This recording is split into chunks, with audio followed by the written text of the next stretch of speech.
Take the bad times, I'll take you just the way you are.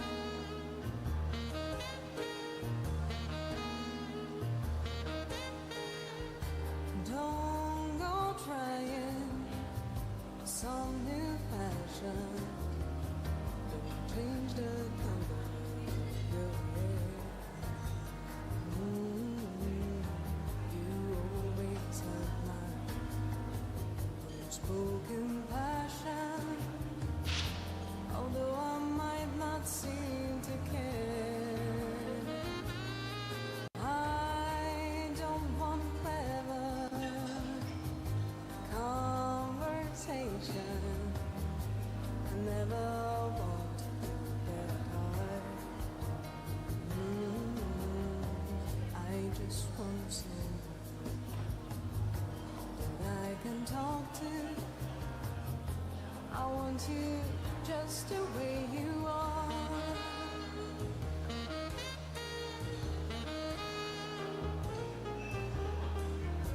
I need to know that you will always be the same old someone that I knew. Oh, what will it take till you believe in me the way that I believe in you? I said I love you, and that's forever. And this I promise from the heart. I could not love you any better. I love you just the way you are.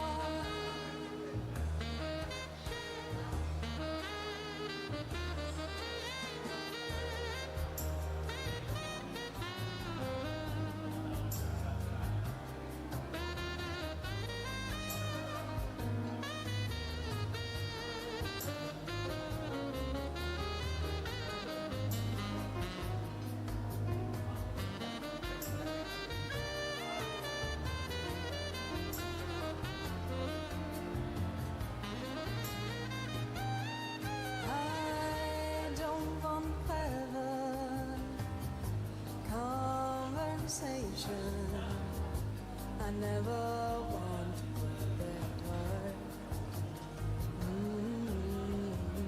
I just want someone that I can talk to. I want you just the way you are.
enables families to give learning opportunities at home.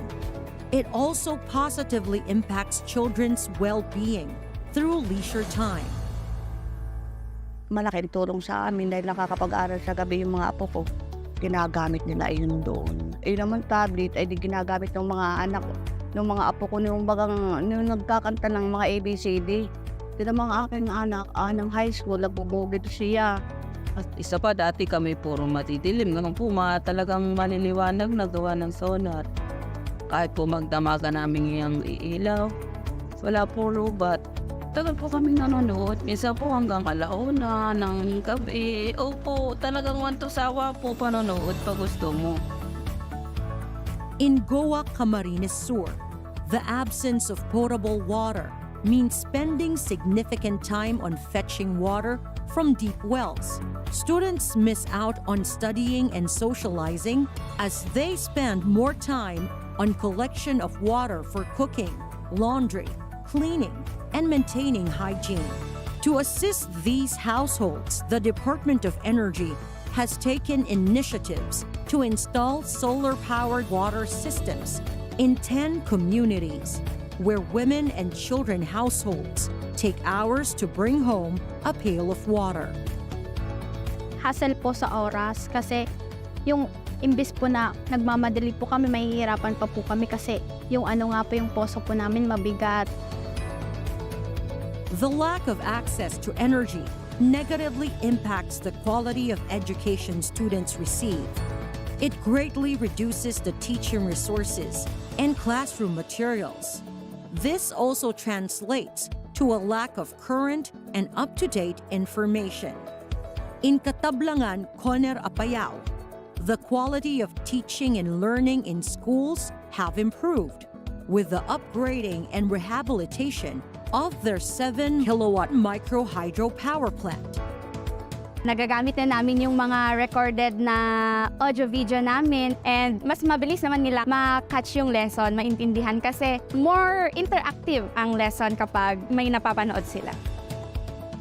Local entrepreneurs, particularly women, struggle to achieve significant profits with the lack of diversity and opportunities, the absence of storage and cooling facilities, and even the simple inadequacy in lighting fixtures. With 24/7 access to electricity brought on by the solar microgrid project on Kinalasag Island in 𝐏𝐡𝐢𝐥𝐢𝐥𝐢, Camarines Sur, women entrepreneurs are now able to explore other business ventures or expand on their current endeavors. Dako lang asinso ang barangay na iguana ng kuryente ta. Bagong araw ka itong panahon, babakal kami yelo sa 𝐒𝐡𝐢𝐥𝐢𝐥𝐢 pa. Babakal kami tubig, 𝐒𝐡𝐢𝐥𝐢𝐥𝐢 pa. Itong daay pandigdining.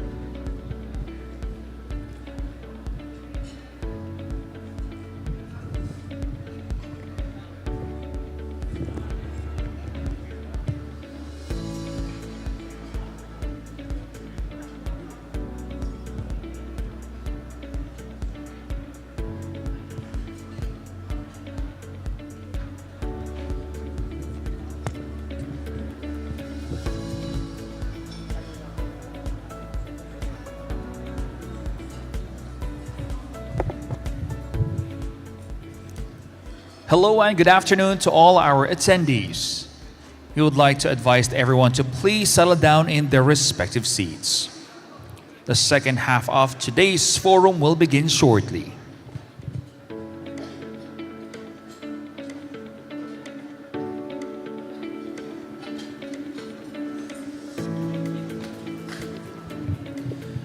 Again, good afternoon to each and everyone. We would like to request all attendees to please settle down in their respective seats. The second half of today's forum will begin shortly. Thank you so much.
Hello and good afternoon to each and everyone. Welcome to the third day of the Philippine International Nuclear Supply Chain Forum with the theme, Nuclear Energy Solutions for Sustainable Accelerated Energy Transition for a Secure and Empowered Future. My name is 𝐏𝐡𝐢𝐥𝐢𝐥𝐢, your host for today. Earlier, the Korea's KHNP of Korea led the discussion touching on topics such as supply chain management and an innovative SMR technology.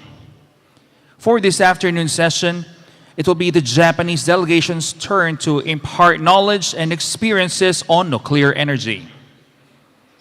To welcome everyone here today, we have the Secretary of the Department of Health, Secretary Teodoro J. Herbosa. Let's welcome Secretary with a big hand.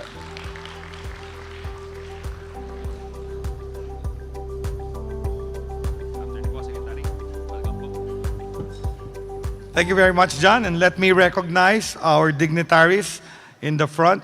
May I recognize Senator Sherwin Gatchalian, Senator of the Republic of the Philippines, Congressman Mark Oangco, my dear friend and colleague in nuclear energy years back, Ambassador Ricardo Luis Bocalandro from the Embassy of Argentina, Minister Nihei Daisuke from the Embassy of Japan, Undersecretary Sharon Garin of the Department of Energy, Undersecretary Rowena Guevara, my good friend, Assistant Secretary Ferdinand Palyera Osapea, of course, my Assistant Secretary at the Department of Health, Assistant Secretary Albert Domingo, Attorney Vida Aquino from the Office of the Secretary, Mr. Tung Fong and Mr. Ruli Hidayatullah of the ASEAN Center for Energy, Assistant Secretary Hasrima Hashim from the Ministry of Energy Transition and Water Transformation of Malaysia, the Deputy Undersecretary Mohammed Hamzi bin Abdullah Aziz, Ministry of Energy Transition and Water Transformation of Malaysia, all other distinguished guests, esteemed delegates from Japan, other countries, our colleagues from various government agencies of the Republic of the Philippines, representatives from both local and foreign industries, companies, and all stakeholders in nuclear energy. Good afternoon and mabuhay, and welcome to the third day of the Philippine International Nuclear Supply Chain Forum. It is a privilege to address this distinguished gathering of experts, policymakers, and stakeholders to discuss the future of nuclear energy in the Philippines.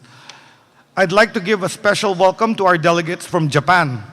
Your country's leadership in nuclear safety and technology is well known, and we are grateful for the opportunity to learn from your experience. Your expertise will be critical as we work to build a nuclear supply chain that meets the highest standards of safety, efficiency, and sustainability. The Philippine government, through the Nuclear Energy Program Interagency Committee, or the NEP-IAC, is working to develop a safe and effective nuclear program for our country. By working closely with Japan and other international partners, we are learning from the best practices and lessons that can help us avoid mistakes and move forward with confidence. As your Secretary of Health, I want to highlight how important health and safety are in this program. The health of our people and the protection of our environment must always come first. As we move forward with nuclear energy, we must make sure that we have a strong radiation protection, environmental monitoring, and emergency preparedness in place. These are essential for a safe and responsible nuclear program, and they need to be backed by clear standards, proper training, and effective protocols. Nuclear energy also offers significant potential for healthcare, for cancer treatments like radiotherapy, to the development of radioisotopes used in diagnostics. Nuclear science has already had a major impact on medical care. As we build our nuclear supply chain, we must also think about how this technology can support our healthcare system, making advanced treatments more accessible to more Filipinos. To our delegates from Japan, we look forward to hearing from you and learning more about how you have successfully managed nuclear technology while keeping safety at the forefront. We appreciate your willingness to share your insights with us. Let us work together to build a nuclear program that's energy efficient, health conscious, and safe for everyone in the Philippines.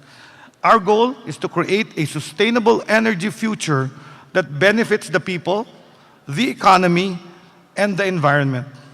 On behalf of the Philippine government and the Department of Health, thank you to all our delegates, experts, and participants. May this day be filled with productive exchanges and collaborative spirit as we build the future of nuclear energy in the Philippines with safety and health at its core. Maraming salamat at mabuhay!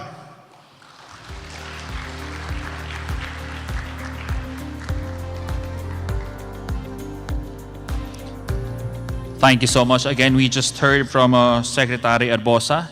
Thank you for that very warm welcome. And as you welcome everyone present today and for making time, of course, to attend today's forum. Today, we are also joined by Embassy of Japan's Minister of Economic Affairs, Minister 𝐏𝐡𝐢𝐥𝐢𝐩𝐩𝐢𝐧𝐞. Let's welcome him with a round of applause for his opening remarks.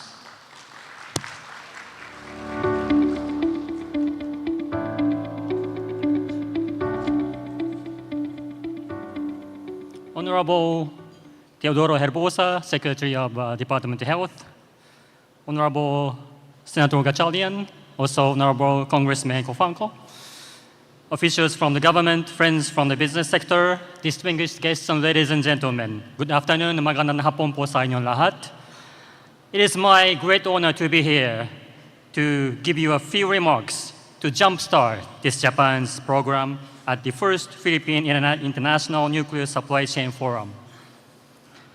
First of all, let me thank the Department of Energy of Philippines and Nuclear Energy Program Interagency Technical Committees for inviting Japan to this forum.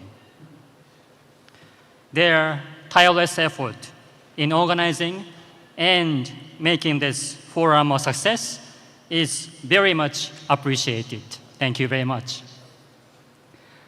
I understand that the Philippines has included nuclear power in its energy mix for the first time in its energy plan for 2023 to 2050, which was released this year. Japan also welcomes the fact that the Philippines is currently working on related legislations to establish nuclear power by 2032.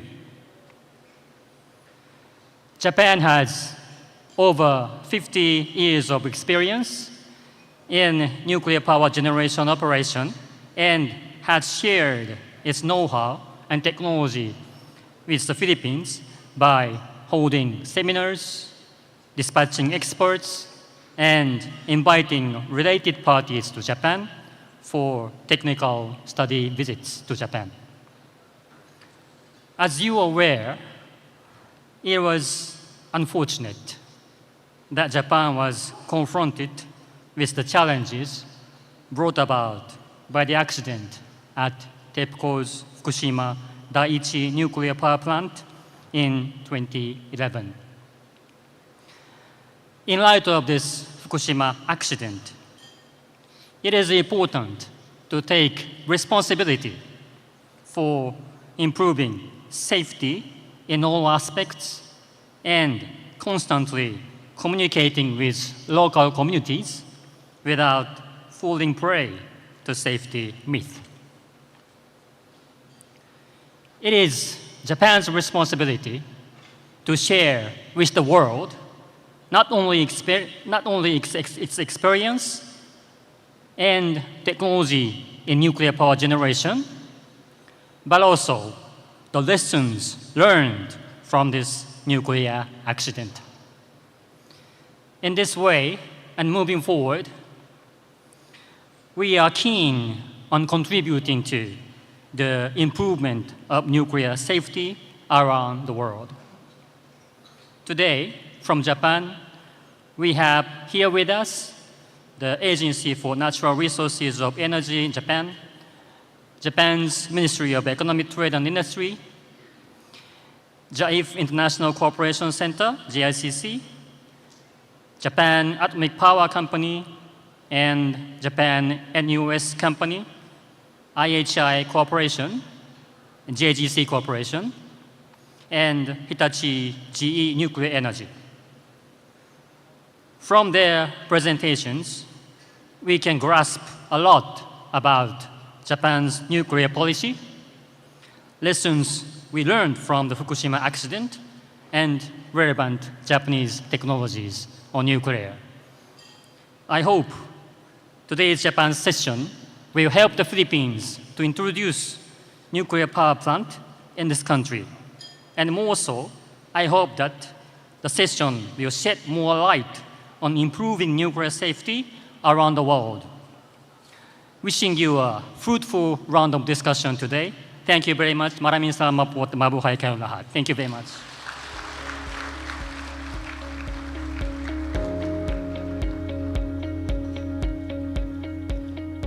Thank you so much, Minister, for that welcome message. Before we proceed with the main part of this session, I would like to invite these distinguished individuals for a group photo opportunity.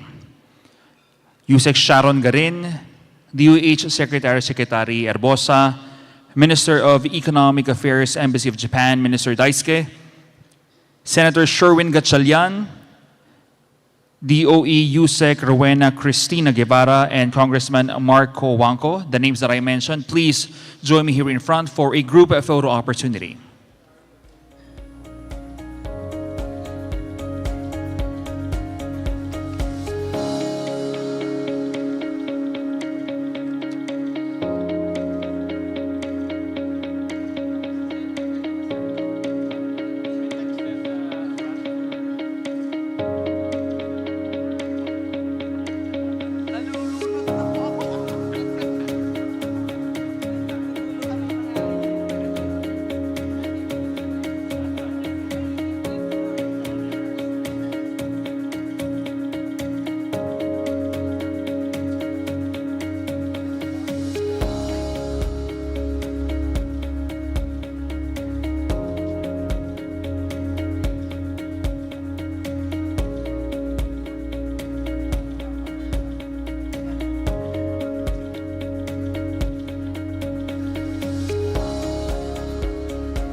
After these distinguished individuals on stage, we'd like to invite next the Japanese delegation to please join them on stage.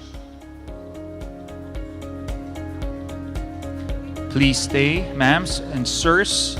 We'll have the Japanese delegation in front to join the photo opportunity.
Thank you so much. You may now return to your seats.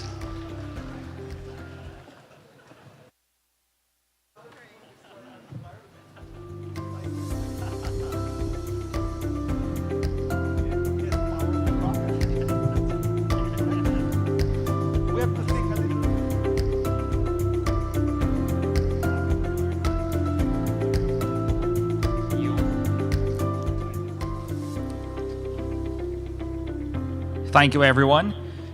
Photos will be uploaded on the official website. That's nuclearforumph.com. Now, moving on to the second part of the discussion, we will be joined by various Japanese organizations and companies to talk about different topics on nuclear energy. The first topic, Japan's Ministry of Economy, Trade and Industry, or METI, will discuss Japan's international nuclear cooperation. Let's welcome on stage Japan's METI with a round of applause.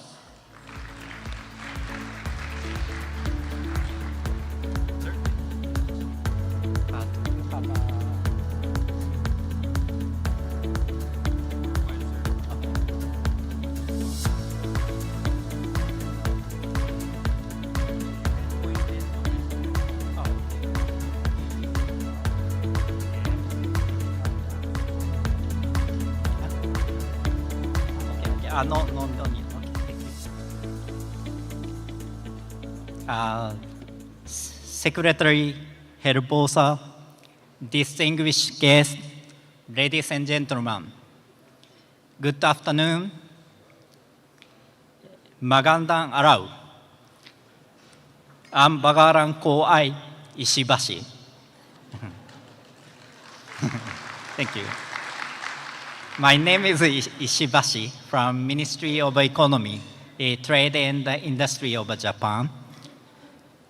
First of all, I would like to thank the Philippine Nuclear Energy Program Interagency Committee, Department of Energy, and the other agencies of the Philippines for preparing such a wonderful event for so many nuclear professionals from all over the world together. I would like also to express Japan team gratitude to you for the opportunity to make a presentation.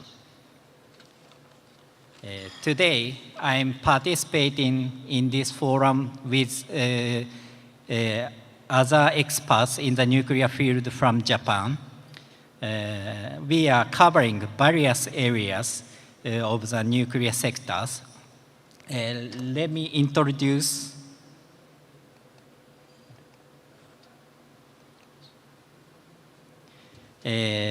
our members. At first, let me introduce METI, Ministry of Economy, Trade and Industry. Within METI, there is the Agency for Natural Resources and Energy, and which is in charge of energy policy, including nuclear energy policy. I belong to the Office for International Cooperation of Nuclear Energy with foreign, and we promote the international cooperation of nuclear energy with foreign countries all over the world, including the Philippines. And the second participant is 𝐏𝐡𝐢𝐥. 𝐏𝐡𝐢𝐥 is an organization conducting international cooperation projects in nuclear human resource development. And 𝐏𝐡𝐢𝐥 has conducted numerous international cooperation projects and has a great deal knowledge about nuclear human resource development. And third participant is Janus. Janus is an environmental and energy consulting firm.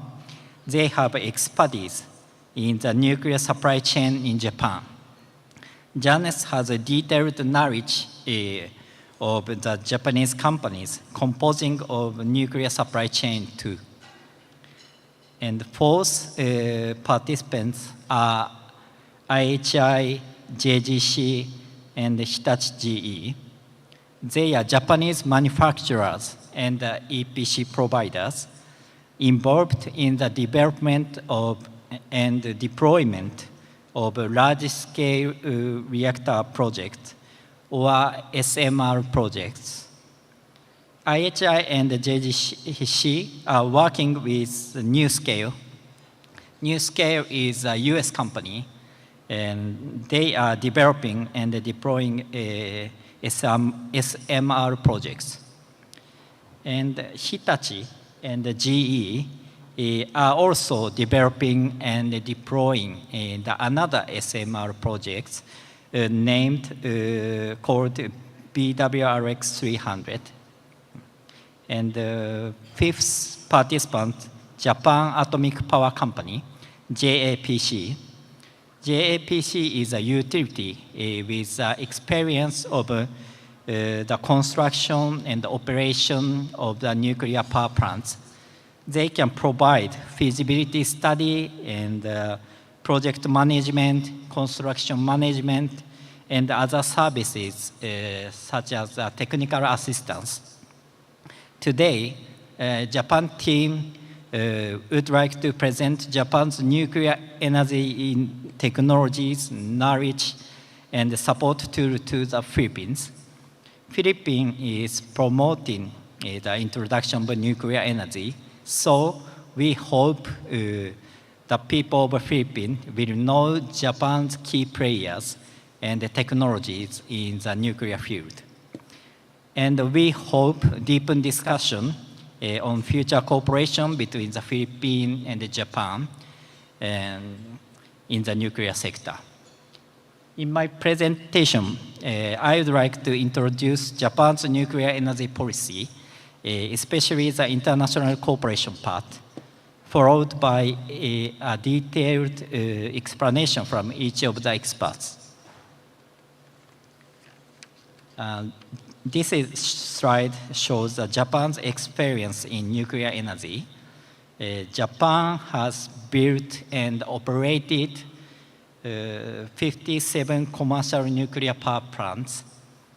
We also have more than 50 years, approximately 60 years of experience of operating nuclear power plants. As you know, we were hit by the Great East Japan earthquake in 2011, which resulted in the accident at the Fukushima Daiichi nuclear power plant. After the disaster, based on the lessons learned from the accident, Japan has established new strict standards for safety and is proceeding with the restart of nuclear power plants that have passed the strict review for safety by Nuclear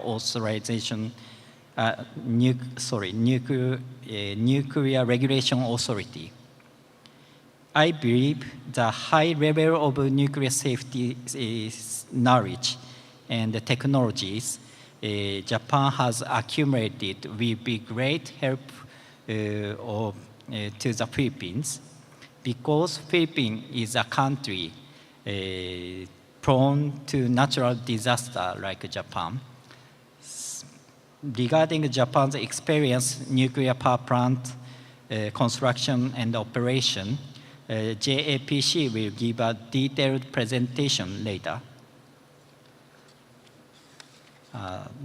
This slide shows the nuclear energy policy direction in Japan. There are 6 major pillars. I would like to explain 3 pillars related with international cooperation. Number 3, number 5, and number 6. First pillar is nuclear R&D of next generation advanced reactors. These advanced reactors will incorporate new safety mechanisms to improve nuclear safety. We are developing advanced light water reactors and the SMR fast reactor, a high temperature gas-cooled reactor, and the nuclear fusion. This slide shows advanced light water reactors Japan develops. First one is MHI, Mitsubishi Heavy Industries, is developing the SRZ-1200. This is a PWR type that will achieve the world's highest level of safety. And the second is Toshiba. Toshiba is developing the IBAR, innovative BWR type, that combines a combination of prudent technologies and is being developed for construction to start in 2031. And I would like to introduce another case. Sorry for the not mentioned on this slide, but Hitachi is also developing highly innovative ABWR. ABWR is equipped with innovative safety features such as disaster countermeasures, control of unexpected accident escalation, and reduce the reactor's impact on the environment. These are three examples of next generation of advanced reactors. This slide shows SMR projects, which are being developed and deployed in cooperation with the US companies. The upper picture shows the Voyager project developed by NuScale. IHI and the JGC have also invested in NuScale, and they are participating in this project. IHI and the JGC will make a detailed presentation on the NuScale project and their businesses later. And another SMR called BWRX-300 is also being developed and deployed by GE Hitachi company. Hitachi GE will also make a presentation, the detail of the BWRX-300 later. This is a roadmap for R&D of next generation advanced reactors. Japan government aims to invest 1 trillion yen, 6.5 billion US dollars. It's about 378 billion peso over the next 10 years in the development of next generation advanced reactors, including SMR fast reactors and high temperature gas reactors. And this is the second pillar of our nuclear energy policy, measures to maintain and strengthen the nuclear power supply chain. Nuclear power is a very broad industry with more than 10 million components. In Japan, there is a strong and extensive nuclear supply chain with more than 90% of components produced domestically. On the other hand, since the Fukushima Daiichi nuclear accident, the construction of a new nuclear power plant in Japan has been halted, as a result, shrinking domestic market and the nuclear human resource of shortage. In addition, small and medium enterprises involved in the nuclear supply chain have either closed their businesses or stopped their businesses. So now Japanese government is taking measures to maintain and strengthen the nuclear supply chain. This slide shows the Japan's past construction record of LWR, FBR, and HTTR. Japan established a domestic supply chain covering for all areas from large equipment such as containment vessel, pressure vessel, turbine generators to small components or materials. As a result, 57 LWR and the first reactor and the HTTR have been built in Japan. And METI hopes to boost the nuclear industry through international cooperation in new projects with like-minded countries such as the Philippines. Last year, we established the supply chain platform. Through this platform, we are developing human resources in the supply chain and supporting their participation in overseas projects.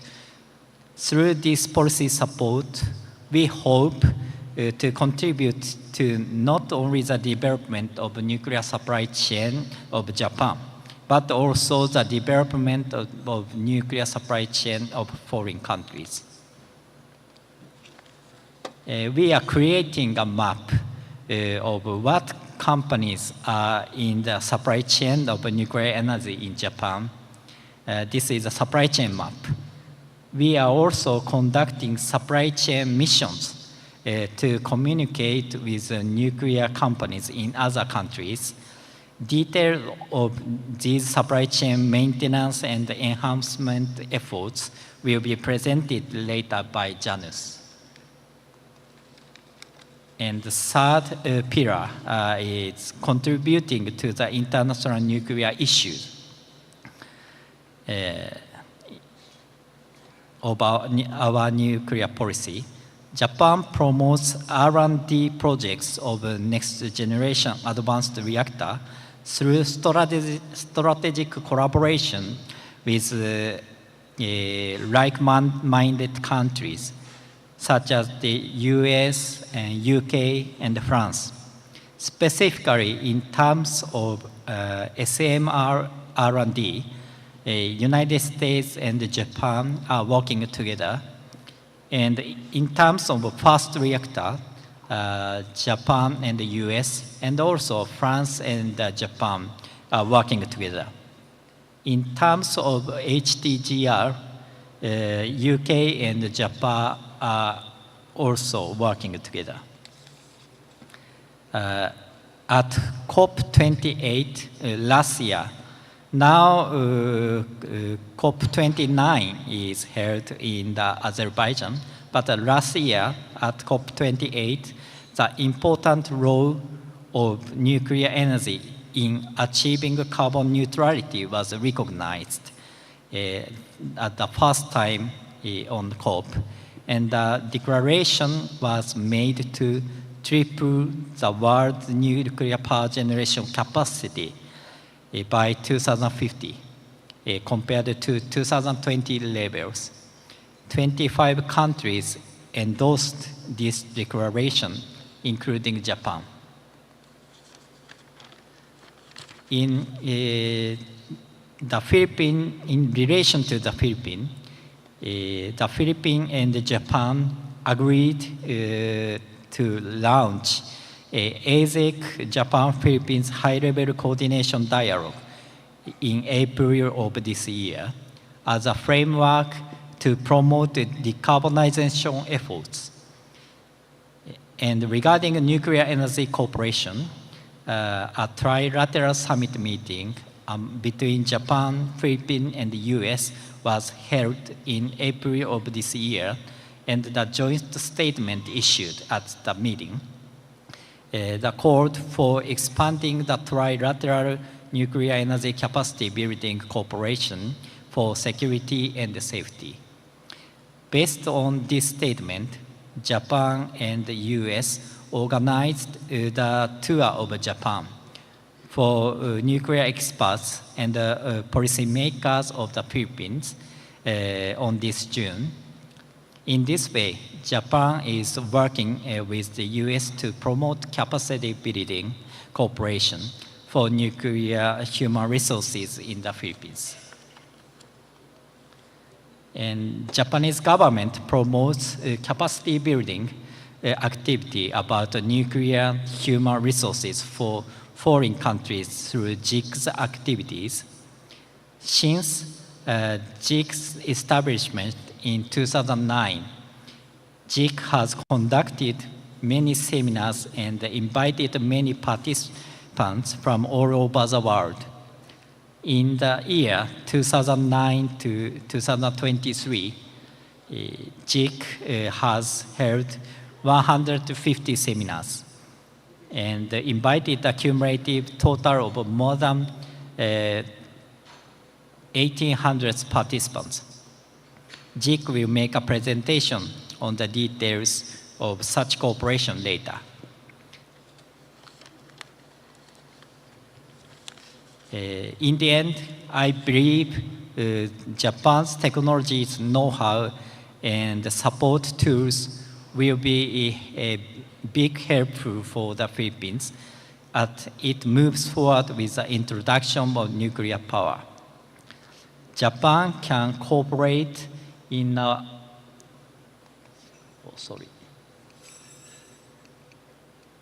Japan can cooperate in a wide range of areas, including human resource development, supply chain enhancement, introduction of nuclear technologies, and consulting for the introduction of nuclear power plants.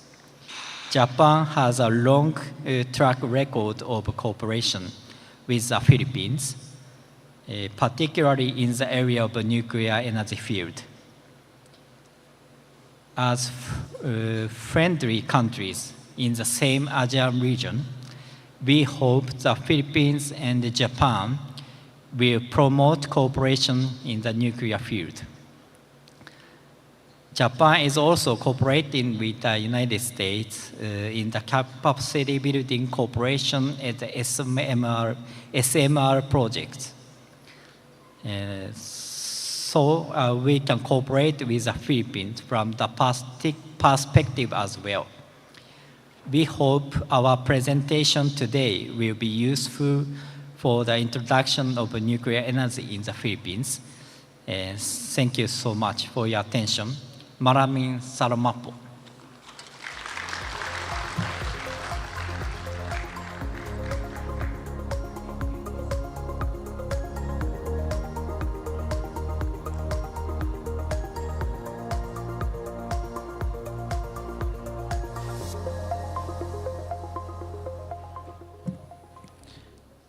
Thank you so much to the Ministry of Economy, Trade and Industry, or METI, for that informative and useful discussion on international nuclear cooperation. Proceeding to the next topic, let us welcome the JAIF International Cooperation Center, or JICC, to discuss about its cooperative activities for nuclear emerging and expanding countries. Sir, let's give him a round of applause.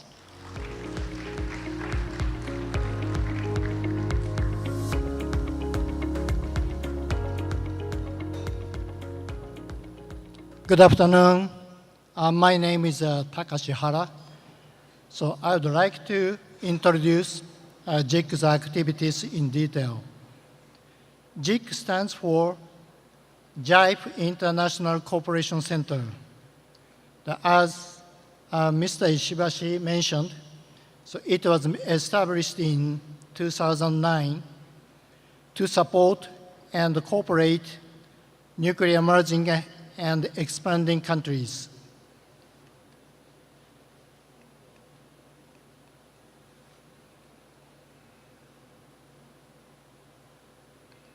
So our activity has been conducted under the contract from METI. So our activity has been in line with METI's nuclear energy strategy and policy, namely a contribution to solve the common international issues that Mr.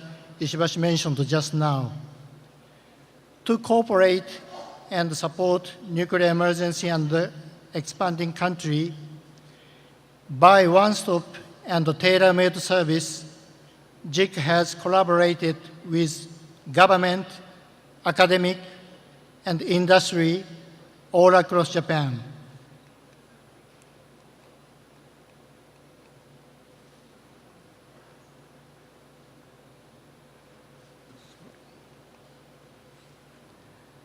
So our activity broadly consists of a cooperation for multi-countries, bilateral cooperation, cooperation with U.S. First Project, and networking for human resource development.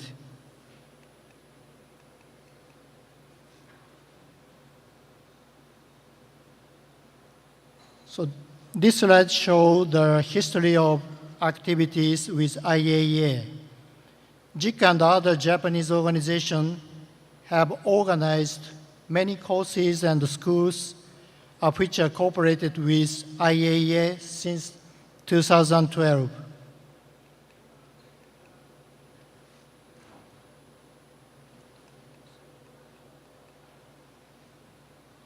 Regarding training course nuclear power infrastructure development, it is normally a 3-week course and consists of classroom including IAEA's 19 issues for milestone approach of nuclear power infrastructure development, exercises and discussion among the participants, and the site visit to the nuclear facility in Japan. This year's training course started on November 4th and now is underway. So we are welcoming 17 participants from 16 countries.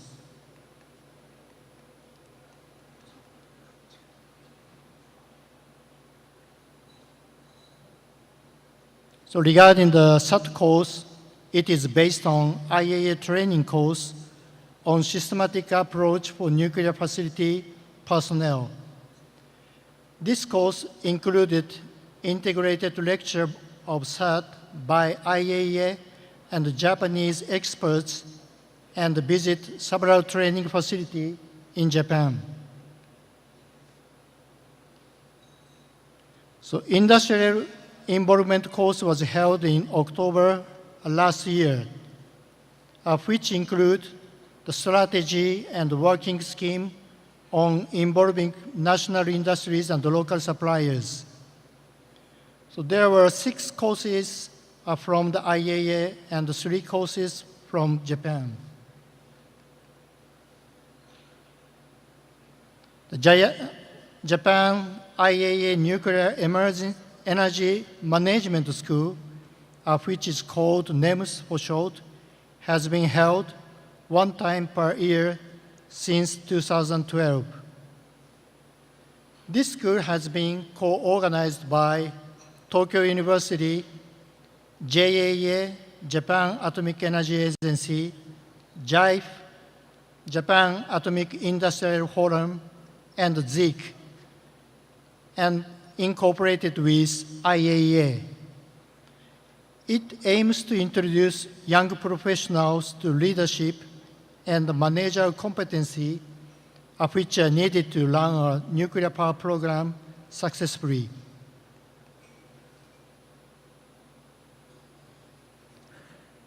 𝐏IC Infrastructure Seminar has been hosted solely by 𝐏IC since 2012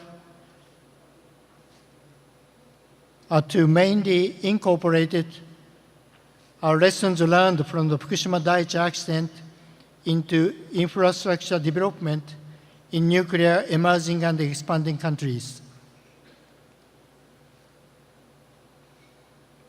So this year marks the 12th times. This year welcome 13 participants from 13 countries in March.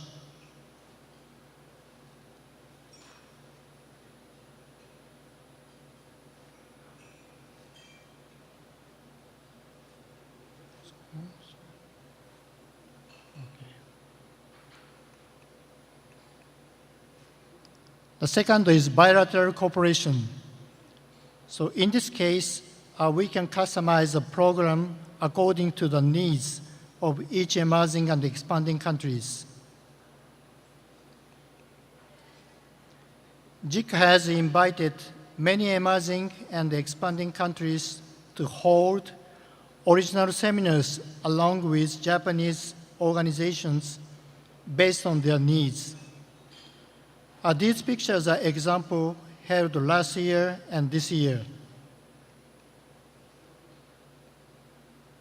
So these pictures are example IAEA scientific visit held in Japan. Upper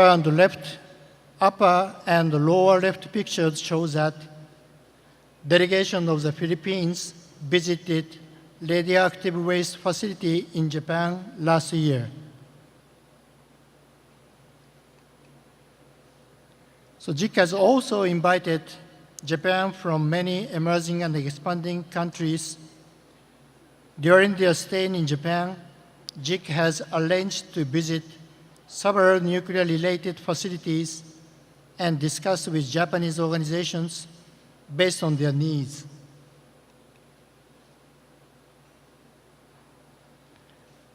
The Philippines is one of the most important country for us. So 𝐏𝐡𝐢𝐥 invited a delegation of the Philippines to Japan this October. 𝐏𝐡𝐢𝐥 arranged to have several opportunities to visit nuclear power stations and factory which has made nuclear infrastructure equipment and discussed Japanese organizations. We hope these opportunities are useful, helpful, and meaningful for your activities regarding the newly established nuclear power station in the Philippines. 𝐏𝐡𝐢𝐥 has also held online training program for their convenience, and in the case that in-person meeting is difficult to be held.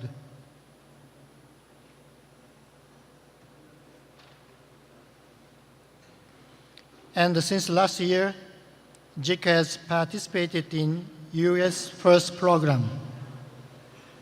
The Philippines, the United States of America, and Japan seek to expand trilateral cooperation under the FIRST program.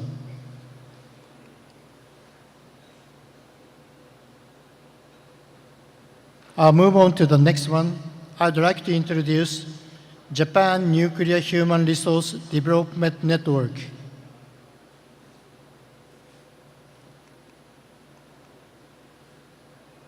In Japan, to foster human resource development and spread technical knowledge, government, academia, and industry created a network in 2010. 𝐏𝐡𝐢𝐥 is one of the members of the network and the chair of sub-working group for supporting the nuclear human resource development program in emerging countries.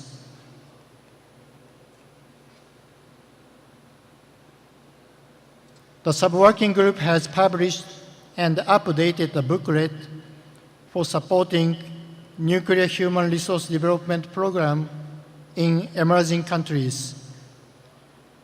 This booklet shows the sub-working group's activities and the members.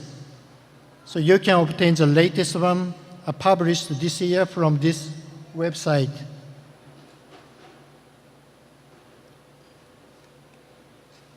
In summary, 𝐏𝐡𝐢𝐥 has been provided various kinds of the cooperative activities for nuclear emerging countries, and we can customize them according to your requests. To share the lessons learned from Fukushima Daiichi accident and its countermeasure is one of the key contents. 𝐏𝐡𝐢𝐥 can also work as a contact window for the other Japanese organizations through Japan Nuclear Human Resource Development Network. We are happy to continue to provide such support and cooperation to the Philippines in the future. Thank you for your attention.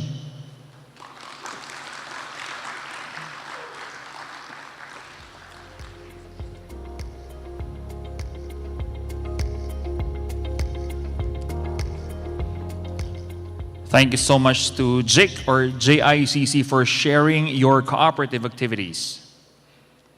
For the next part, let us all welcome on stage Japan News Co. Limited to discuss Japan's nuclear supply chain. Sir.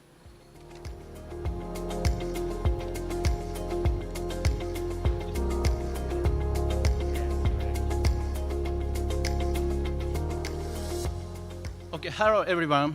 My name is Masahiro Nagaki from Japan NUS. Today I'd like to explain the nuclear supply chain in Japan.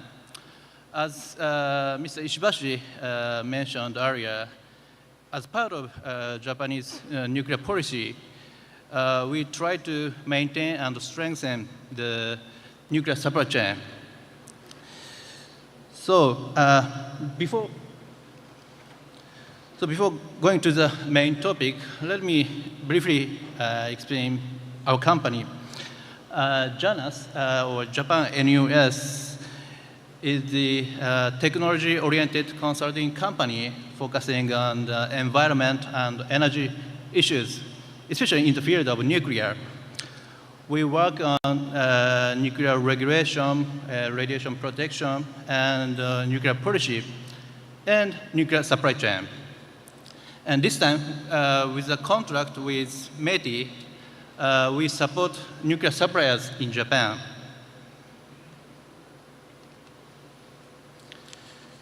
So today, first of all, I will briefly explain the nuclear experience in Japan.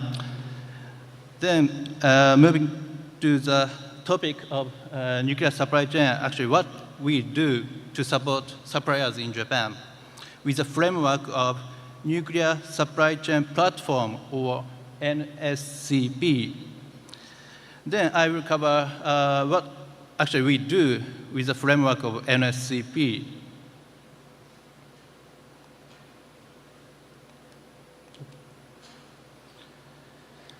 So, as Mr. Ishibashi mentioned, that we have built 57 commercial nuclear power plants in Japan, and unfortunately we have Fukushima accident, and now we have 12 plants have achieved restart.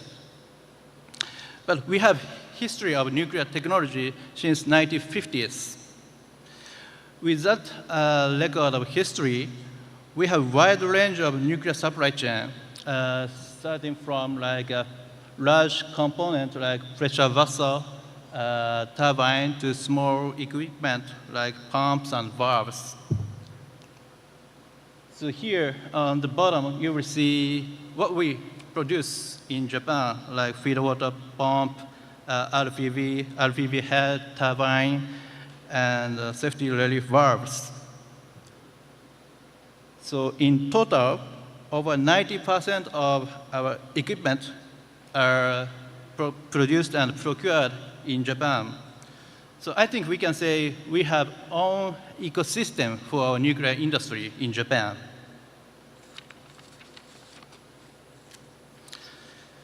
So now, what we actually do to support suppliers in Japan. So we launched a nuclear supply chain platform, NSCP, last year, 2023,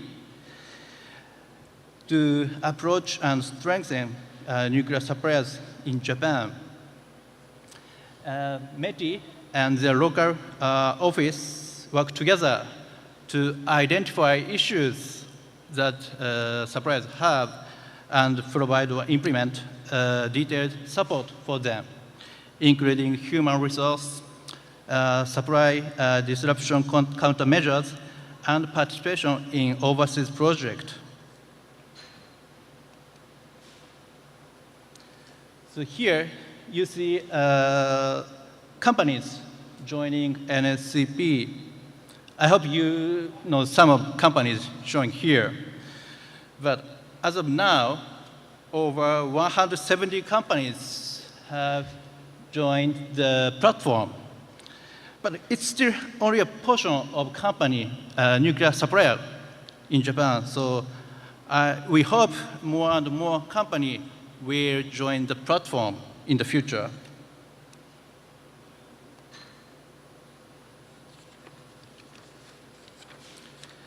Then, human resource development. Here, there are some examples of what we do. The first one is the workshop. We organize a series of workshops for suppliers to train their staffs. One example of workshop is hosted by a valve manufacturer in Japan. They study the design of chassis valves and steel-making technology and skills. The unique point of this workshop is that any companies, including competing companies, are allowed to participate in the workshops, so that we are trying to increase or enhance the level of technology as a whole or as an industry. So second one is Advanced Nuclear Education Consortium, or we call ANEC. So ANEC, the purpose of ANEC is to educate highly qualified nuclear personnel by using the skills and knowledges from universities, research institutes, and private companies. So future nuclear society. And the last one, the diversity in human resource is always an important factor for any industry, including nuclear industry. So that we hosted a women's roundtable discussion last month. So we brought women who work for supplier companies, and they discussed the issues, challenges, and also opportunities working in nuclear industry. In this way, we try to continue to accelerate effort to develop and secure nuclear human resources.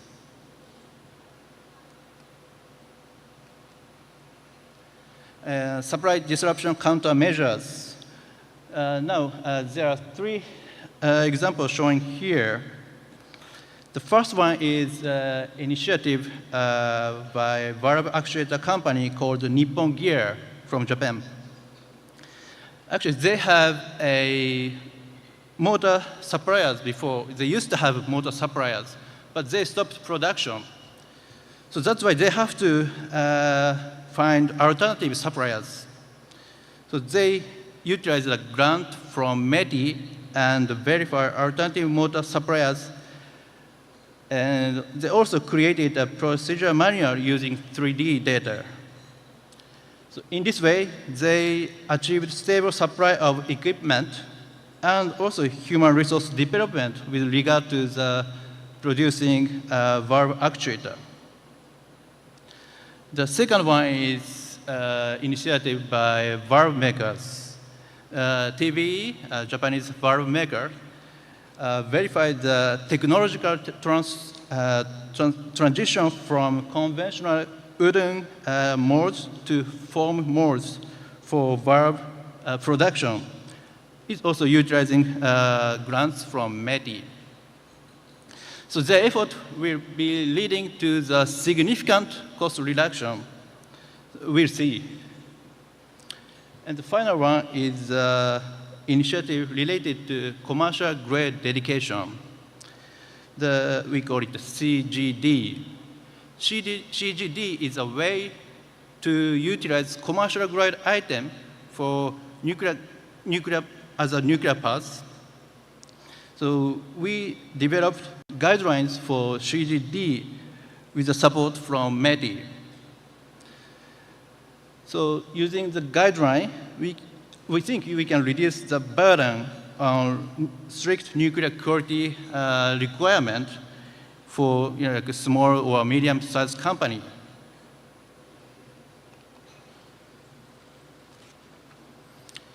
So overseas project support, METI and JANUS send a Japanese supplier team to so far US, Canada, and UK And we had discussion with vendors, utilities, and other suppliers in those countries, looking to collaborate with foreign companies. So, and later this month, we will send another supplier team to Eastern European countries to seek opportunity to work in these countries for their nuclear project. So we hope to have our team come here, Philippines, in the future to work together with you. And the next one is the seminars on quality assurance standards. As you know, each country has each QS standard, but some Japanese companies don't know how to comply with these QS standards. So we organize a series of seminars to teach them how to comply with QS standards, such as ASME in the US. So in these seminars, we recognize the gap between Japanese and other countries' QS standards, and we try to eliminate barriers to join the project in other countries.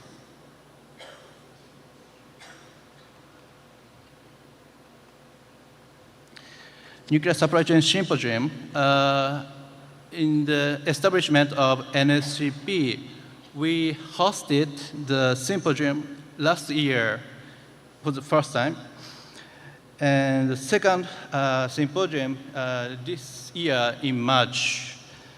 And as you can see, the Director General of IAEA, Mr. Grossi, joined the symposium in person.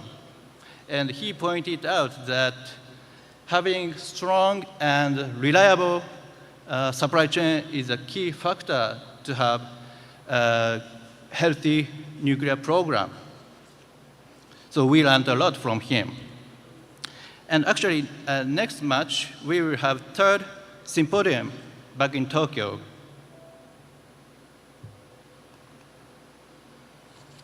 So in conclusion, I can say Japan has a strong nuclear supply chain with highly capable suppliers in wide range of areas with many years of experience, and we also government support for these suppliers. We hope to build much stronger supply chain or relationship with Philippines. Thank you for your attention.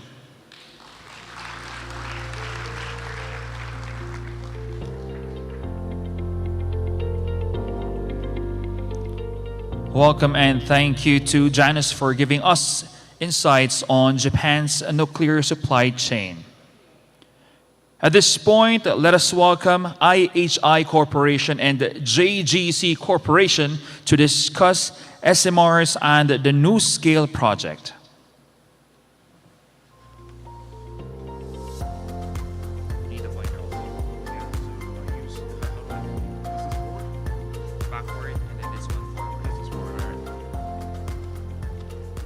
Before the presentation materials kind of come online, I'd just like to say thank you for the opportunity for having us today.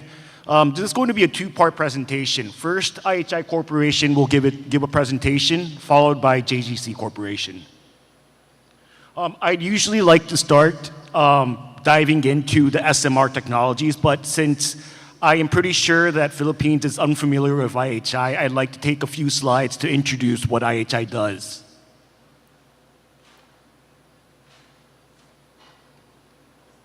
Okay. IHI Corporation actually started as a shipping company in 1853, so that gives us over 170 years of experience. We started as a shipping company. That is when the US Navy first entered into Japanese waters, causing serious international conflict between the US, or actually Japan and the world. In order to catch up with these international defense policies, the Japanese shogunates actually asked several areas to establish shipyards, and 𝐏𝐡𝐢𝐥𝐢𝐩𝐲, our predecessors, was one of them. Over the years, from our shipbuilding experience, such as Furnace, engines, and structural designs and structural constructions. We developed even more wide range of equipment. And currently we have four key business units, which I'll start from the bottom. We used our engine know-hows to establish jet engines and other space-related equipment in aero engine, space, and defense business areas. Likewise, we established turbochargers for the industrial systems and general purpose machinery business areas. We used our experience in the structural designs to implement them into shipbuildings and other infrastructure services in the social infrastructure business areas. And where I'm from, we established the furnace business into energy-related items for the resource, energy, and environment business unit area. That resource, energy, and environment business area consists of four key components. I'll start from the bottom and work my way up since the nuclear is at the top. First, we have a dedicated EPC business unit based in Singapore, the Asian-based EPC business units. We also have a power system business unit which looks at gas turbines. And we also have a dedicated business unit looking at ammonia co-firing and other life cycle businesses for existing boilers at the carbon solution business units. And we're from the nuclear energy business units based in Yokohama. Before I step into introductions and history of IHI's nuclear business, I'd like to briefly highlight our roadmaps of Southeast Asia footprints. We do have our Southeast Asia representative offices in the following nations with the headquarters based in Singapore. But for Philippines specifically, we've had approximately 30 years experience through our engineering and consultancy subsidiary IHI Philippines Inc., which is located in the Ortega area nearby.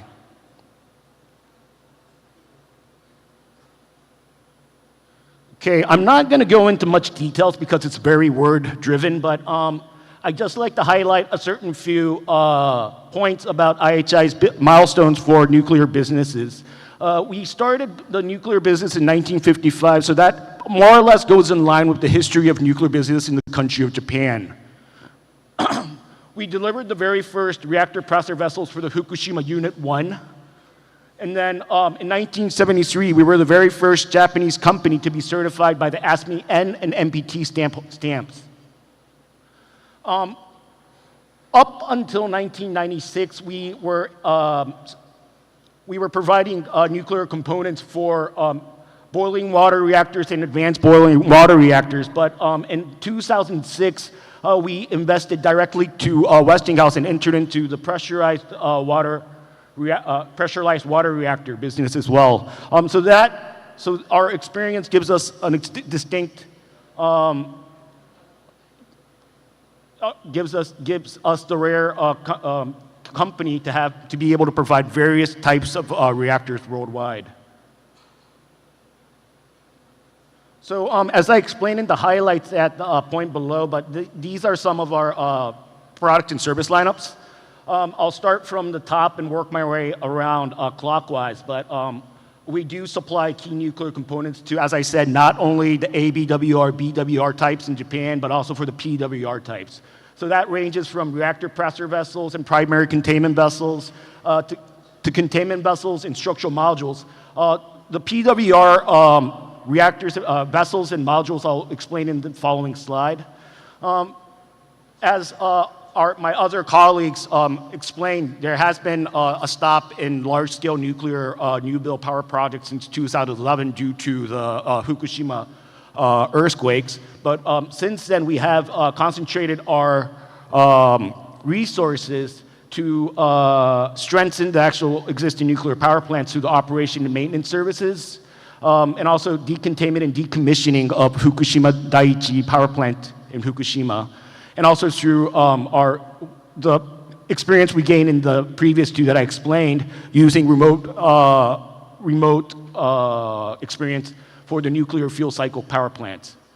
However, since there hasn't been any new builds, as I explained, due to our IHI concentrating the efforts on the domestic markets, we haven't had a new build yet, but we have done our due diligence in the research and developments of advanced reactors and modular reactors, such as SMRs, HTRs, and ITER equipments.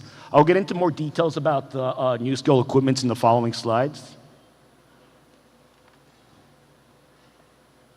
So this is a map showing our fabrication area in Yokohama, Kanagawa. We have two workshops specifically for nuclear equipment. One is the vessel workshop. It's on the middle, you can see in the blue, with a total area of around 176,000 square meters, followed by with the shop space for around 69,300 square meters. On right next door, with the purple colored, is the machinery workshop with total area of 90,000 square meters, with shop floor space of 70,000 square meters. This is the highlight of the most recent supply of nuclear components. This was to the very first of a kind PWR power plant in the US. I assume you may know the name Vogtle Power Plants Units 3 and 4. We delivered necessary modules such as the structural modules, which encases the reactor vessels inside the containment vessels. We also provided the containment vessel itself and also the building, the roof, the shield building roof to Westinghouse. So IHI's role, what I believe is that IHI's role in the most recent first-of-a-kind nuclear projects allows IHI to incorporate these valuable experience to future nuclear projects. The following slide is going to be about NuScale. First, I'm just going to explain IHI's role in NuScale. We entered into the SMR market in May 2021 through direct investments into NuScale. After technology development studies and works with NuScale and our business partner JGC under METI's subsidy program, which started from 2019. Currently, there's 4 players in the Japan's team involvement in NuScale. IHI JGC, as I explained, but also JBIC and also Tube Electric Power, which forms the special purpose company for investments in NuScale called Japan NuScale Innovation LLC. The roles of the respective parties, I'm not going to go into details, but it gives the Japan team a distinct privilege that not only the supplier of IHI, but an EPC contractor of JGC is involved, but also a strong banking financing from JBIC and also operations of the utility in Chubu. So that's basically 4 key players that can be involved in investments in NuScale. Just a brief introduction of NuScale. This isn't some brand new company, startup company that's only been in existence for 5 years. It's in existence since 2007, which was originally a part of research and development done by Oregon State University in the US. And it specializes in SMR technology developments and designs. Some key factors in this, I'm not going to go into details of each one, but first it was invested by the engineering company Fluor in 2011, and in 2013 it was first fund awarded from the US Department of Energy, and in 2016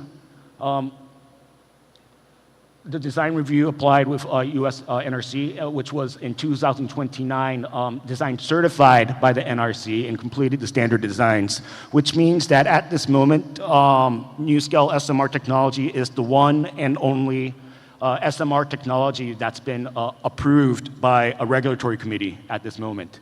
Another key point is that NuScale is not a technology without any partners. It's been invested in like-minded companies like Japan, which I introduced earlier, but same information from South Korea and other suppliers in the US. So it gives this technology a dedicated supply chain ready to supply key equipments and whatnot once the first of a kind project gets rolling.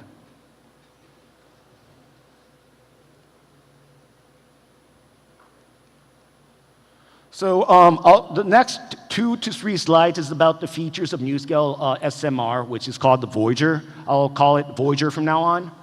The plant's layout size, it's a little bit difficult to see, but the safety area, which houses the key safety areas of the nuclear power plant, the site area is approximately 14 hectares.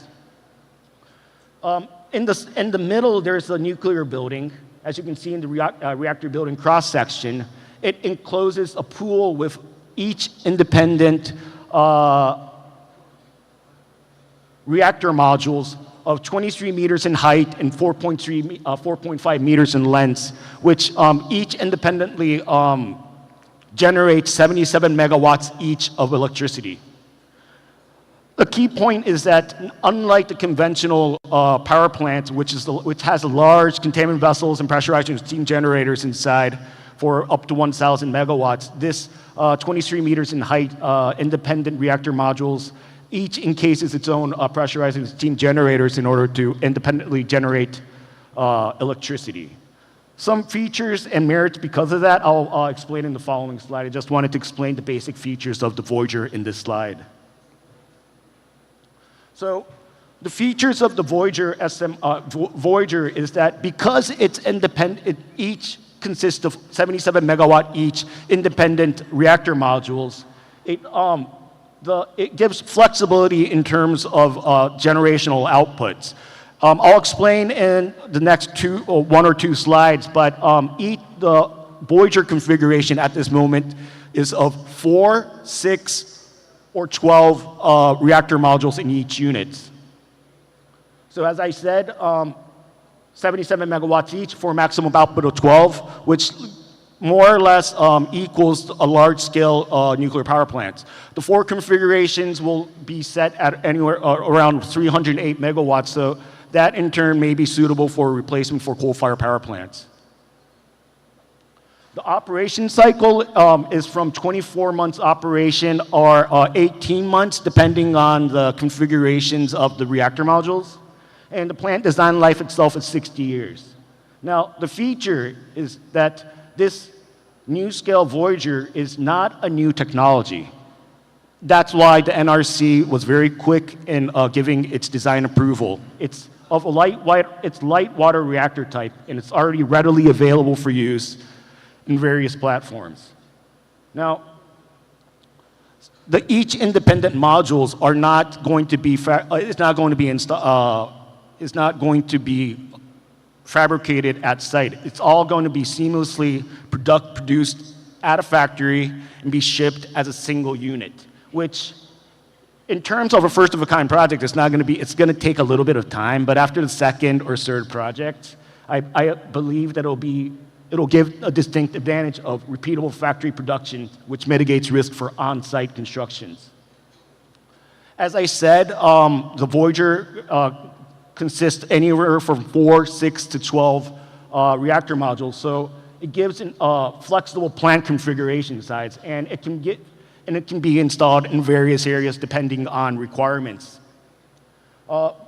Multiple reactors are operating at the same time, which allows load-following operations and leveled operations and maintenance. As I said, 18 to 24 months operational cycle for each module reactors, and once one module reactor needs to be maintained, it's going to be shut down for only 10 days. But during that 10 days, the other module reactors will still be in operation. The passive safety features, no pumps, or since it's a natural circulation, no additional pumps are required for advanced safety. And also, because of the small size, as I explained in the 14 hectares plant size, it has a smaller EPZ when compared to the other conventional types. I'll show you a picture which demonstrates that feature in the, I think, the third slide from now. Oh, sorry, it's this one. I explained about the safety top part and the previous slide, so I'll skip that. But for the emergency planning zone, now, usually for the conventional nuclear power plants in the US, it's generally given a 10-mile radius for EPZ zoning.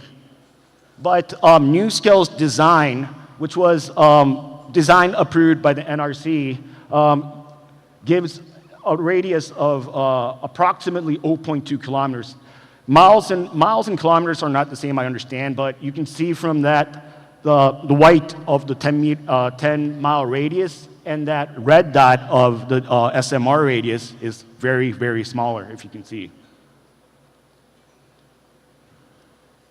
In terms of economics, I've explained in the previous slide, so I'm not going to go into great details, but it's going to be a streamlined equipment. It's not going to be done at several factories and then put together at site. It's going to be steamrolled and sent off as one reactor modules. Also, as I said, operation is shut down for reactor modules, so the plant doesn't have to be shut down completely. The demand for size, as I explained, is going to be anywhere from 4, 6 to 12. So it can be flexible depending on regions and areas and demands. We've also started doing some study examples on how to utilize nuclear energy, not only to electricity, but in terms of hydrogen productions and desalinations and other commodities. For the following, the last 2 slides, I'm just going to introduce what IHI and JGC have done through the Nuclear Energy Innovative Promotion Program, which is called the NEXIP program, which is subsidies from the Japanese government. As I explained in the slide saying our involvement with NuScale, we started this program in 2019 to ensure that the NuScale technologies was sound. Through the years, we've entered our 5th year using this subsidy program, but through the years, we've done our due diligence in terms of the design capability of the NuScale reactor modules and containment vessels, also the built modules of the reactor walls inside the reactor buildings, and also to make sure that that can be seamlessly produced once a purchase order is issued. But not only through the lens of fabricators such as IHI, but in total EPC with assistance from JGC, which I will believe that JGC will give explanations in their presentations. I'd like to close my presentation by giving examples of what kind of research and development we've done through the NEXIP subsidy programs. As I've said, we've done our due diligence and so that we could streamline productions of containment vessels once a purchase order is issued.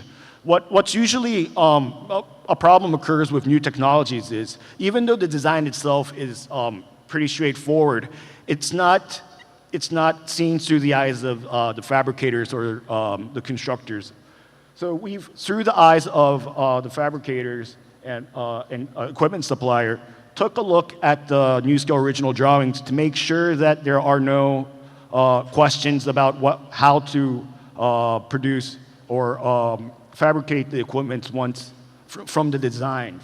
So what we've done through that is 2 examples being the welding technology developments using for the new materials, and also manufacturing developments.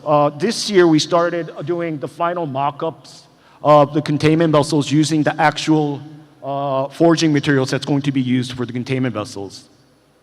As I said, we're also doing our due diligence in the supply of SC modules. The nuclear building is going to be dug via civil construction, and then the nuclear building is going to be underground. If construction is going to be done underground, it'll take time and money. So what we're doing is that we're going to module the sidewalls of steel composite and installing it and giving it to the construction company to install at site to ease overall construction periods.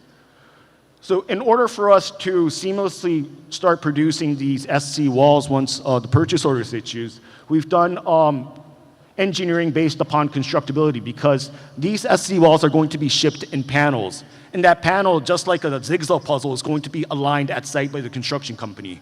If there's going to be some disagreements between how to align the walls and plates between the construction company, then it's going to give certain delays to the overall project. To decrease the risks of any delays, we've done our engineering based on how to construct, or how, as I say, form a jigsaw puzzle at site seamlessly.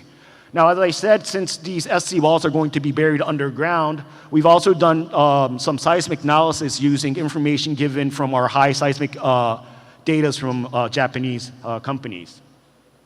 We've also some manufacturing developments, which includes structural module mock-ups. And this year, we're expecting to do real-size structural mock-ups as well. Thank you for your time. And before I pass over, I'd just like to say in Tagalog, salamat pa.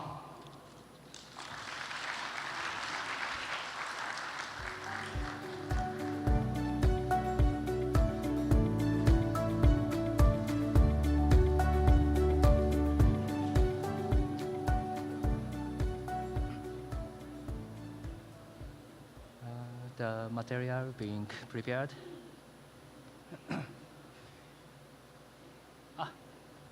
Okay. Hello, my name is Keita Okamoto from 𝐏𝐡𝐢𝐥𝐢𝐩𝐲 Corporation. From now on, I'd like to explain about our company's activity for NuScale SMR. Firstly, I'd like to introduce my company briefly. 𝐏𝐡𝐢𝐥𝐢𝐲 Corporation, 𝐏𝐡𝐢𝐥𝐢𝐲 Group was established in 1928. Approximately 10,000 people are working for 𝐏𝐡𝐢𝐥𝐢𝐲 Group. One of our company's features is over 70% of sales comes from overseas projects. So 𝐏𝐡𝐢𝐥𝐢𝐲 has achieved 20,000 projects in over 80 countries so far. Our main business is EPC, engineering, procurement, and construction, such as energy transition fields, healthcare, industrial infrastructure, and so on. Next slide. This is our company's organization. 𝐏𝐡𝐢𝐥𝐢𝐲 Corporation, the red mark, is focusing on international market, and 𝐏𝐡𝐢𝐥𝐢𝐲 Japan Corporation is focusing on domestic market. 𝐏𝐡𝐢𝐥𝐢𝐲's, our company's old name was Japan Gasoline Company. So our main business is still oil and gas, but we are expanding our business due to decarbonization momentum.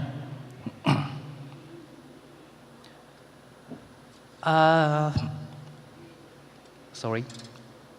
In this slide, I'd like to introduce the strong relationship between the Philippines and my company. There is a group company, 𝐏𝐡𝐢𝐥𝐢𝐲 Philippines, in Metro Manila. It has around 2,000 employees as of today. So 1/5 our group is 𝐏𝐡𝐢𝐥𝐢𝐲 Philippines. So we are executing project with the colleague in the Philippines.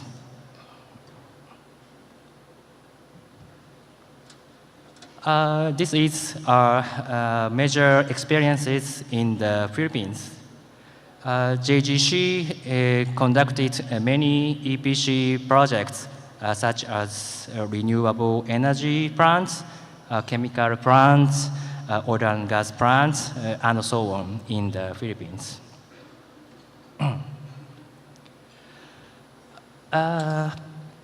Sorry. This slide shows the relationship between NuScale. IHI-san has already said Japan team invested in NuScale, EPC contractor, 𝐏𝐡𝐢𝐥𝐢𝐲, manufacturer, IHI, bank, JBIC, and utility company, Tube Electric.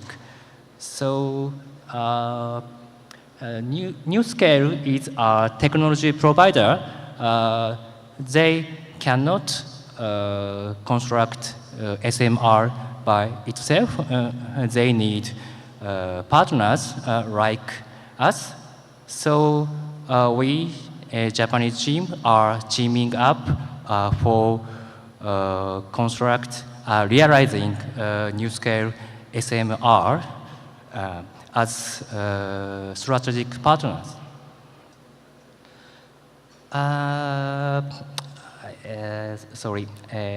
I'd like to share some information. We Japanese team, Japan NuScale Innovation is the second large shareholder of NuScale. The largest is Fluor. Fluor is a major EPC company in the US. Our company's strategy for SMR is like that.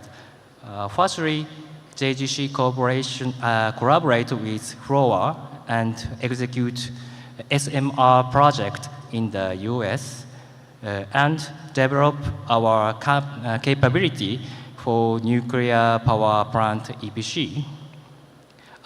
We have a lot of experiences in oil and gas EPC project, but we still need to develop our capability for nuclear project. After that, 𝐏𝐡𝐢𝐥𝐢 will lead EPC in the area where 𝐏𝐡𝐢𝐥𝐢 has many track records, such as Southeast Asia, including the Philippines.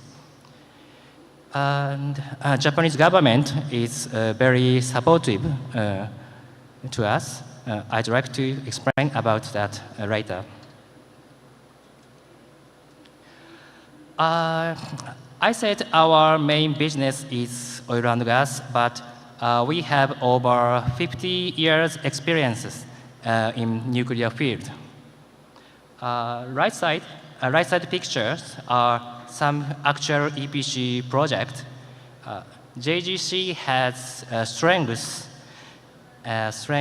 especially in back end, such as radioactive waste treatment, vitrification technology facilities, spent nuclear fuel reprocessing, like that. And they are not entire nuclear power plant construction project, but we try to build new nuclear power plants. Left side is one example. In the UK, 𝐏𝐡𝐢𝐥𝐢 participated in our BWR construction project. It was terminated before construction, but we are struggling for new build project. And this slide shows CFPP project. It was the first NuScale SMR project in the US, but terminated last year. As for this project, license activity was okay, cost was okay, LCOE target was $89 per megawatt hour, but there was few off-taker, so this project was terminated. But 𝐏𝐡𝐢𝐥𝐢 dispatched around 10 engineers to Fluor Corporation for this project, and we were able to contribute the project itself and develop our capability for nuclear project. And I'd like to introduce our activities for capability development using government subsidies. It is a program called NEXTSHIP. Using this program, 𝐏𝐡𝐢𝐥𝐢, IHI, NuScale, and other Japanese companies conduct feasibility studies and technology demonstrations of NuScale SMR, such as a feasibility study of modular construction method, study of hydrogen production using SMR, and establishment of our nuclear QS system. Of course, we already have ISO-based QS system, but we have to develop nuclear applicable QS system. We are struggling. And this is last slide. This is another subsidy from METI called Nuclear Industry Infrastructure Enhancement Project. In collaboration with Japanese nuclear power supply chain, such as manufacturers and construction companies, we are developing SMR construction technology, such as steel composite module, SC module construction technology, and welding technology. That is, thank you for paying attention.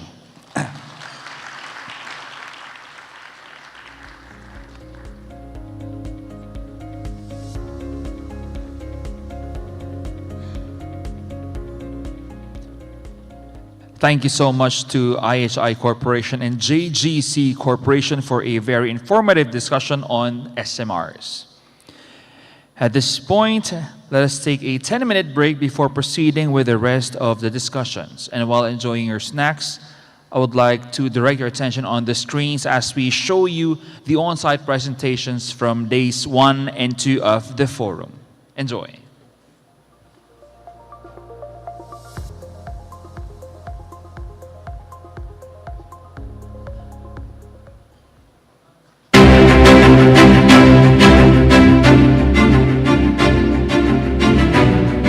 It is an honor and a privilege to warmly welcome you to the inaugural Philippine International Nuclear Supply Chain Forum 2024.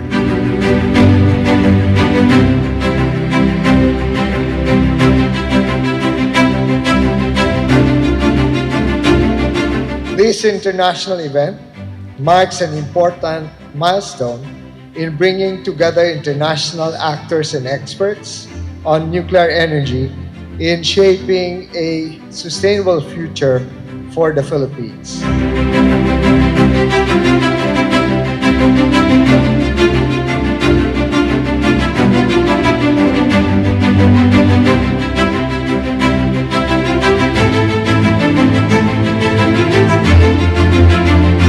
We look forward to hearing from these global industry leaders whose insights, achievements, and systems have shaped the nuclear energy landscape and established new benchmarks in the industry.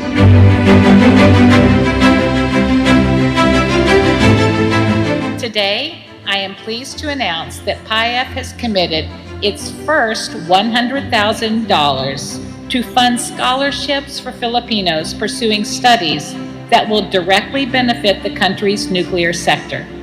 These scholars will have the chance to attend top-notch U.S. technical and engineering programs, tapping into the full range of resources that the Fulbright program offers.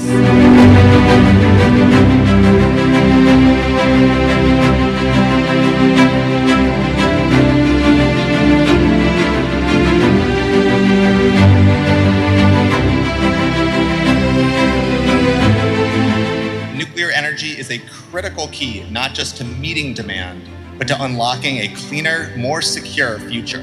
We'll make sure that we'll have the talent pool needed, we'll upskill it. And there have been activities that we've done, a nuclear caravan, for example, and ride shops to make sure that our engagement with the very sectors, industries, and public who will benefit from this is on board.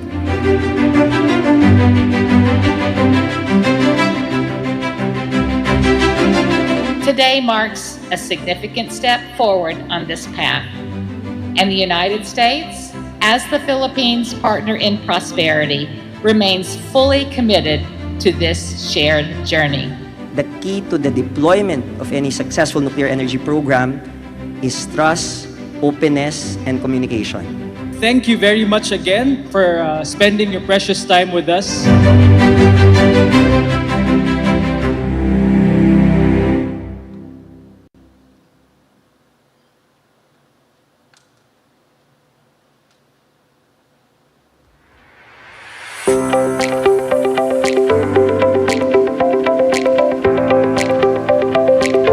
morning and welcome to the second day of the Philippine International Nuclear Supply Chain Forum. TESDA will undoubtedly be one of the key players in the development of the nuclear energy sector here in the Philippines. With Canada's experience and dedication to workforce development in the nuclear sector, we look forward to collaborating on training and skills transfer that will empower our workforce to build a strong and secure foundation for nuclear energy management in the Philippines.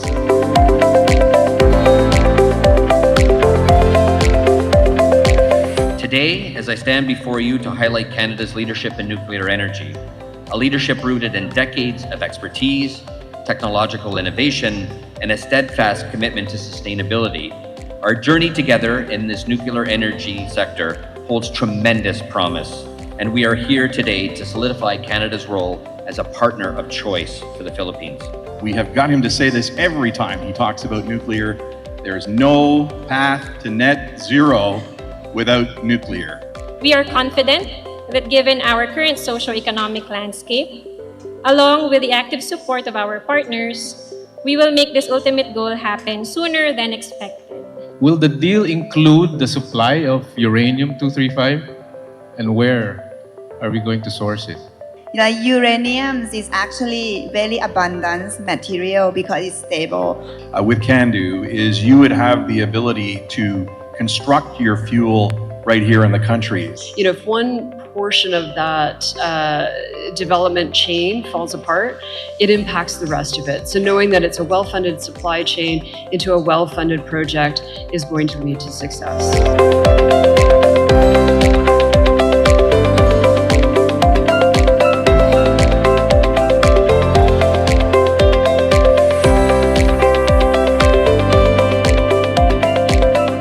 Significant amount of work lies ahead. We know it will be a long journey. Many projects await, but we will be there to partner with you.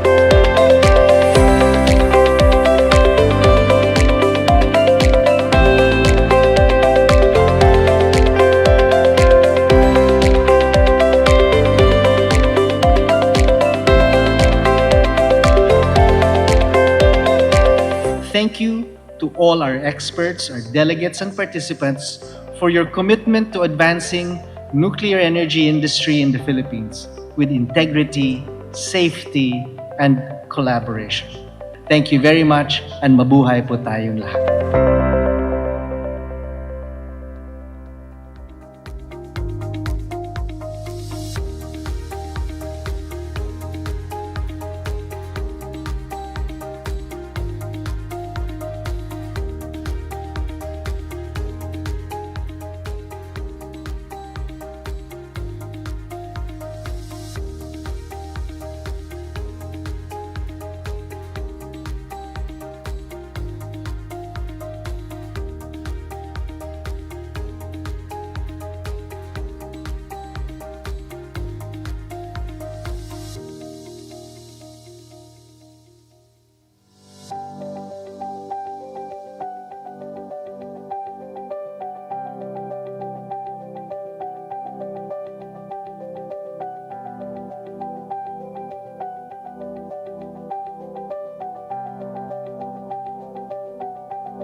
Good day, everyone. On behalf of Undersecretary Sharon S. Garin, alternate chair of the Nuclear Energy Program Interagency Committee, NEPIAC. I'm Director Patrick Tiaquino from the Department of Energy, and I would like to present the following updates on the Philippine Nuclear Energy Program. The outline of my presentation includes the following: policy direction, the Philippine Nuclear Energy Program, NEP, and the way forward. To have a whole government approach for the nuclear energy development, the NEPIAC was created through Executive Order 116 in 2020. At present, the NEPIAC is composed of 24 government agencies, with the DOE serving as chair and DOST as vice chair. Currently, the NEPIAC has the following members: the Department of Environment and Natural Resources, DENR, the Department of the Interior and Local Government, DILG, the Department of Finance, DOF, the Department of Foreign Affairs, DFA, the National Economic Development Authority, NEDA, the National Power Corporation, NPC, the National Transmission Corporation, TRANSCO, the Philippine Nuclear Research Institute, PNRI, the Philippine Institute of Volcanology and Seismology, PhilVox, the Department of Justice, DOJ, the Department of Trade and Industry, through the Board of Investments, BOI, and the Strategic Trade Management Office, STMO, the Department of National Defense, DND, the Technical Education and Skills Development Authority, TESDA, the Commission on Higher Education, CHED, the Presidential Communications Office, PCO, the Department of Health through the Food and Drug Authority, DOHFDA, the Climate Change Commission, CCC, the Philippine Atmospheric Geophysical Astronomical Services Administration, PAG-ASA, the DENR Forest Management Bureau, FMB, the DENR Mines and Geosciences Bureau, MGB, and the DENR Biodiversity Management Bureau, BMB. The Philippine Energy Plan covers the 2023 to 2050 update for the planning period and has the following outlook scenarios: the reference scenario, which assumes that renewable energy share of 35% in the power generation mix by 2030 and 50% share by 2040 to 2050. Under the high renewable energy with low offshore wind plus nuclear plus coal repurposing, or the clean energy scenario 1, the target of at least 50% renewable energy share by 2040 and more than 50% by 2050. Under CES1, it also incorporates capacities from nuclear at 1,200 megawatts by 2032, which is 8 by 150 megawatt small modular reactors, an additional 1,200 megawatts by 2035, and another 2,400 megawatts by 2050. Furthermore, it also considers 19 gigawatts of additional capacity from offshore wind and the repurposing of coal facilities. Under the Clean Energy Scenario 2, CES2, high RE with high offshore wind, nuclear plus coal repurposing scenario aims to surpass the 50% renewable energy share between 2040 and 2050, including the same nuclear capacities at 1,200 megawatts by 2032, 1,200 megawatts by 2035, and 2,400 megawatts by 2050. The additional RD increases to 50 gigawatts for offshore wind, as well as strategic initiatives for repurposing coal facilities. Despite the challenges we have faced, the plans laid out by the DOE are poised to ensure a strongly rooted, comfortable, and secured life for all Filipinos. Envisioning our future, the energy sector's roadmap comprises crucial elements: implementing energy efficiency and conservation measures, increasing the penetration of renewable energy sources, advancing alternative fuels and emerging energy technologies, adopting ICT through advanced smart grid technologies, and fortifying our energy infrastructures to be more resilient and climate-proof. Furthermore, we underscore our commitment to global energy transition.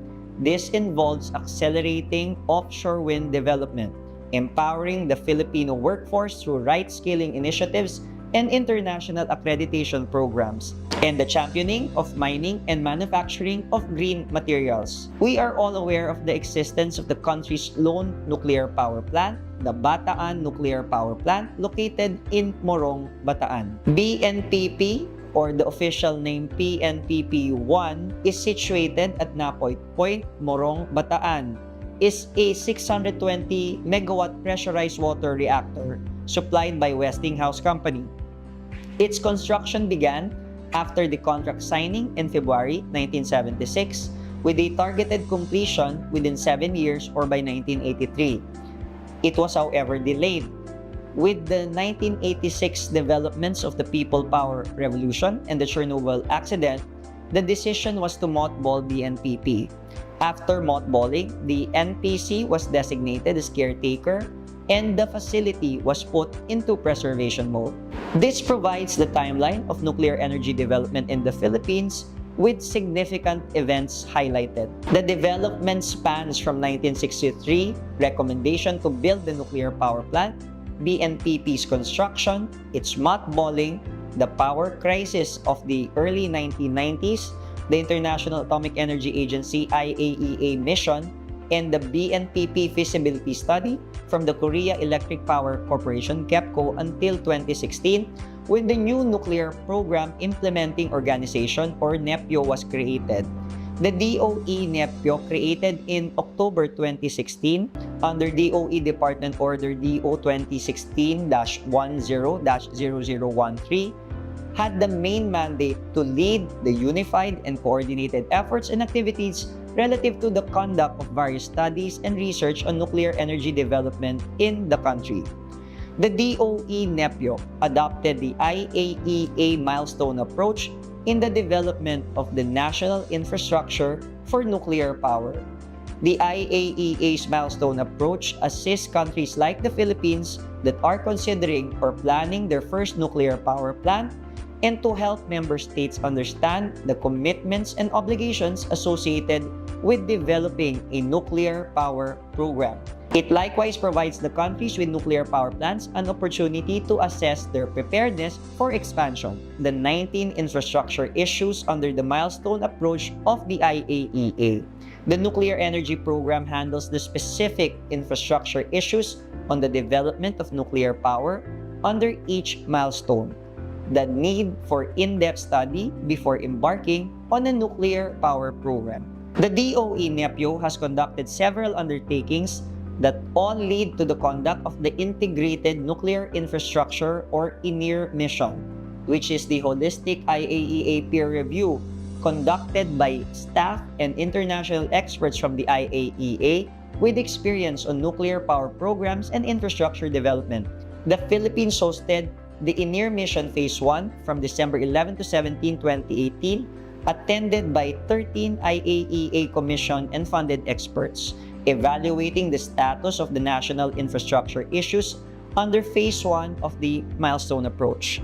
On October 30, 2019, the IAEA turned over its official INIR mission report for Phase 1 to the Philippine Department of Energy, citing 14 recommendations, 13 suggestions, 3 good practices, and the key areas for further action, which include 1. The need to include a broader range of stakeholders in completing the work required to enable a national commitment to introduce nuclear power. 2. Develop a legal regulatory framework that ensures and demonstrates a commitment to safety, security, and non-proliferation. 3. Further, develop its understanding of and enhance its approaches to several issues related to a future nuclear power project. There are currently 6 subcommittees within the NEPIA. These subcommittees work together to further develop the infrastructure and were tasked to update their respective roadmaps. For Subcommittee 1, the National Power Corporation stands as lead and they handle management, policies, financing, and protection. Subcommittee 2 is being led by PNRI. They handle nuclear safety, security, safeguards, and radiation protection. DOE leads Subcommittee 3, which formulates the legal and regulatory framework, the development of human resource, industrial involvement, and stakeholders concerns are led by PNRI, BOI, and DOE respectively. For Subcommittee 5, the DOE leads facilitating for siting, environmental protection, emergency planning. Lastly, SC6 with PNRI leading nuclear fuel cycle and radioactive waste management. Under Executive Order number 164 of 2022, we adopted the national position for a nuclear energy program with the following salient features. Adopt and implement a national position for nuclear energy program. Ensure the peaceful uses of nuclear technology. Assess, review, and develop nuclear energy plans. Engage with relevant stakeholders on the introduction of nuclear. And make recommendations on the use and viability of the BNPP. The Nuclear Energy Program recognizes the importance of fostering international relations to the development of the nuclear energy program infrastructures. These are the current international cooperations undertaken by the NEPIAC. For 2024, the capacity buildings activities are aimed to include the participation of both private sector companies and organizations along with government and regulators. And on November this year, we have the Philippine International Nuclear Supply Chain Forum to be attended and participated by our international foreign counterparts serving as resource persons.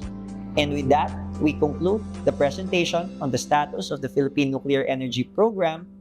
Thank you and good day.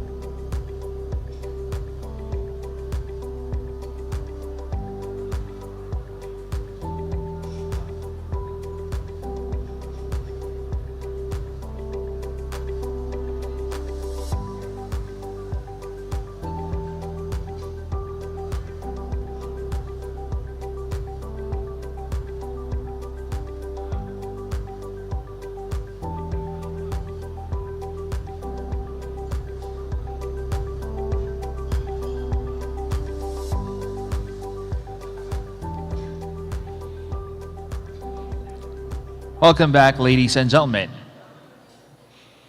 Let's now resume with our talk for the second half of this afternoon. To speak about the economic essences of large and small-scale reactors, we are joined by Hitachi GE Nuclear Energy Limited. Let's all welcome them on stage.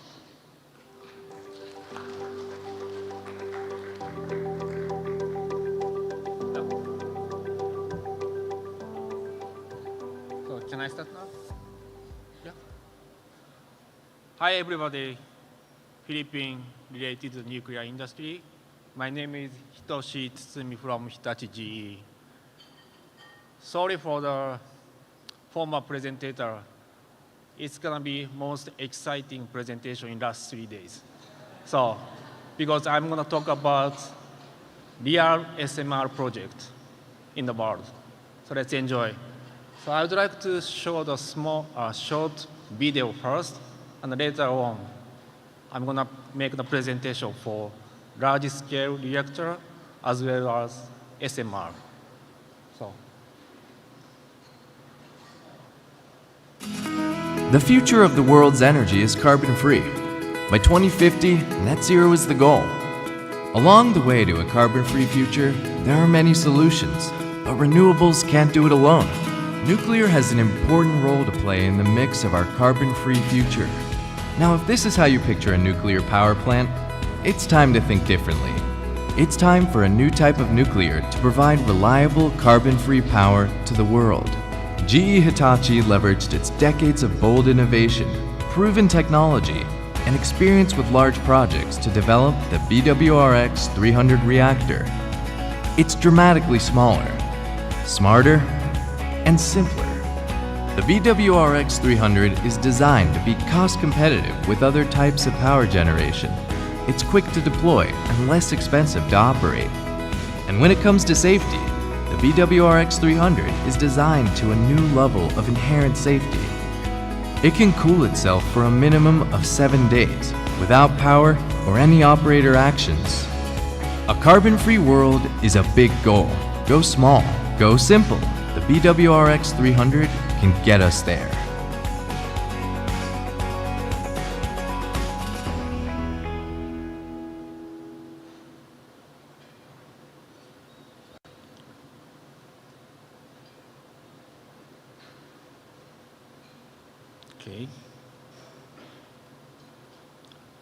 Okay, let's get started about presentation about large-scale BWR, which we call ABWR.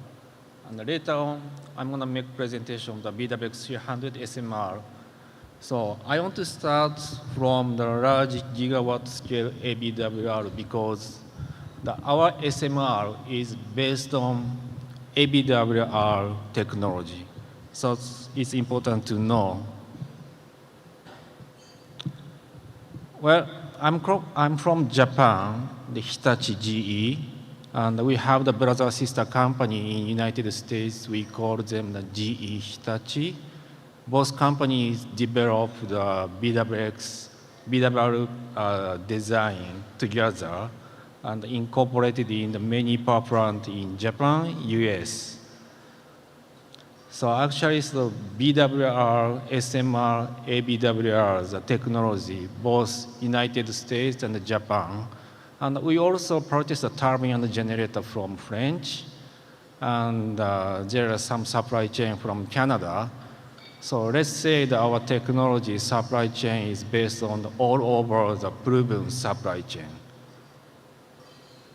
And here is some portfolio Hitachi GE Japanese company is doing. We do the new build power plant and supporting the maintenance operation for utilities companies in Japan. We also make the fuel casks for fuel cycle project. So let's get started about gigawatt scale nuclear. And our ABWR is the most proven generation 3 plus in the world. We have many experiences in Japan and licensed in the United States, UK, and also in Japan. So here is some experience from 1990 until today. We have the as an EPC contractor, we have built so many ABWR plants. Some are under construction due to the accident of Fukushima. But I would like to mention that ABWR is proven technology. And if you want to purchase ABWR, large gigawatts, there is no fork, FOAK, and proven technology.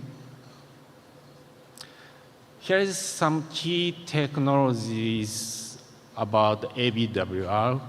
Those critical components we can supply from the Japanese strong supply chain. We can also utilize European, North American supply chain too. So it's still varied supply chain. This slide is a flow path of the ABWR. The later presentation, there is another flow path for SMR. So you can compare how simplified our BWX-300 in later presentation file. Another key characteristic of the ABWR parameter, which maybe some utilities are interested in to see that, maybe you can check in later. And this is important about severe accident to our countermeasures because Philippine earthquake happens like in Japan. So we are expecting your utilities are also interested in incorporate these countermeasures too. And our Hitachi GE's one of the most important technology is about our experience for the construction. As far as I remember, from the first concrete to fuel loading for first project, 𝐏𝐡𝐢𝐥𝐢𝐩𝐸𝐴 unit number 6, it's only 37 months as planned. It's about 3 years. I believe it is the shortest construction period in the nuclear world.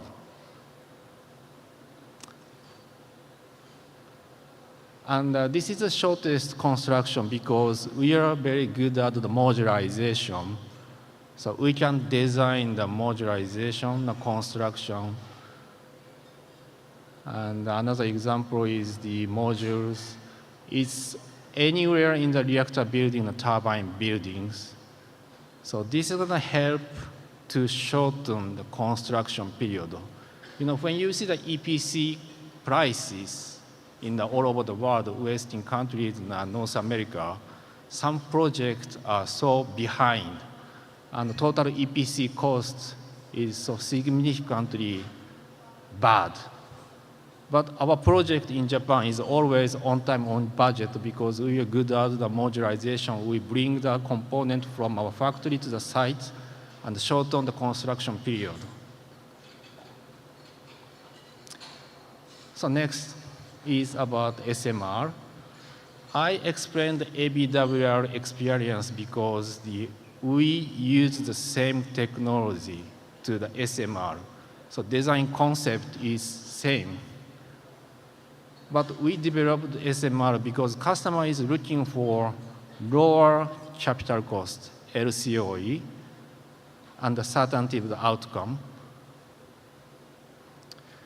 And how to meet the customer's demand, it's mentioned like that in design to cost, and short duration outage, and important is the availability of the fuel. We didn't develop new fuel. We use the existing technology fuels. I'm going to explain later. And SMR, we are good at the modularization for the ABWR large gigawatt size, but SMR is much smaller, so it's a piece of a cake for 𝐏𝐡𝐢𝐥𝐢𝐸 to make another modularization for small modular reactor project. And of course, this is a nuclear and stable and electricity you can enjoy. So on the fluctuation of the solar and the wind, you can use our SMR. Well, this is an example of the proven technology of the BWX300. Actually, this reactor building, the component is almost exactly same of the ABWR project, and including fuel design, which is here. We use the GNF2 fuel, which is provided by GE Hitachi subsidiary company in United States, and we can also get the same fuel in Japan too. So again, why BWX300 our customers are looking for? Because the design is proven based on the ABWR project in Japan, and it also is innovative and simplified.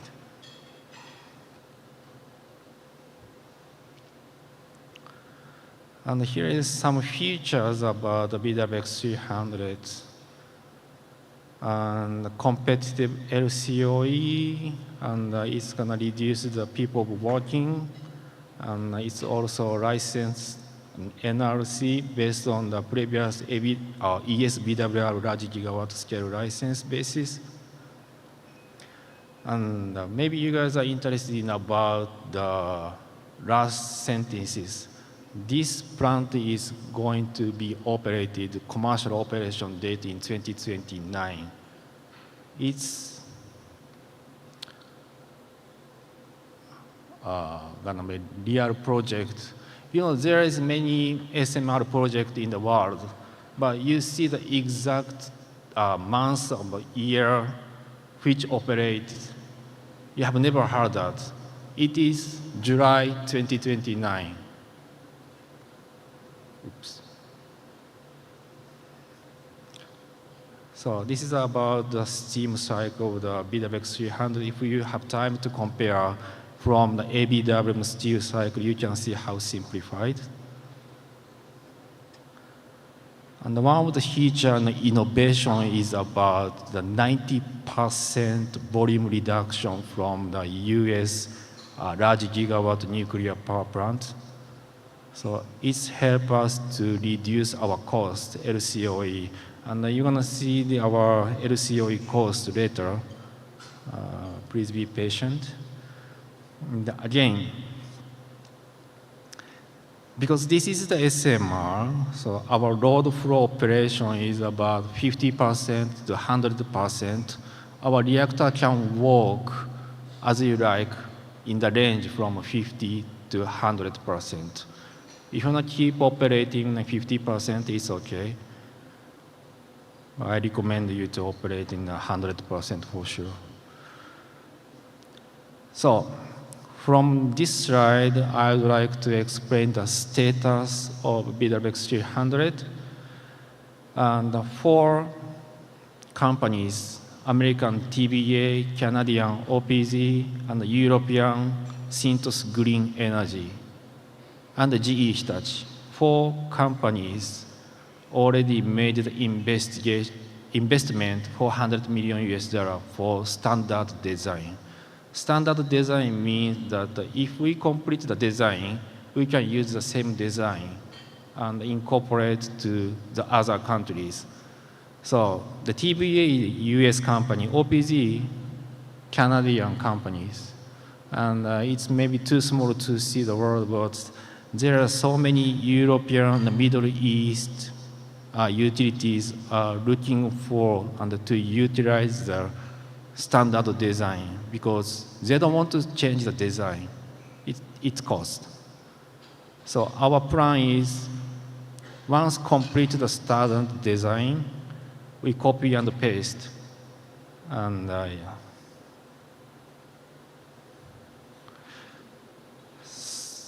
For OPZ project, it was 2021, 3 years ago. OPZ decided to purchase 𝐵𝐵𝐥300. So somebody who joined the forum yesterday, Mr. Todd Smith, he is a former Minister of Energy in Ontario, Canada. He is now working in Atkins Reals, promoting can-do technology to all over the world. He was the guy to select 𝐵𝐵𝐥300. He took 2 years to evaluate among a lot of SMR technology. He decided 𝐵𝐵𝐥300 because our technology is proven and its earliest construction period, shortest duration.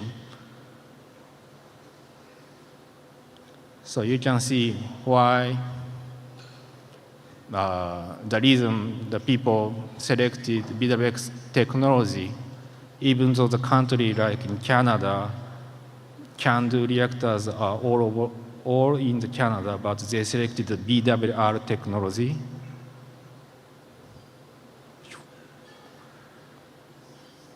Next slide shows the countries who are interested in 𝐵𝐵𝐥300, including the Philippines.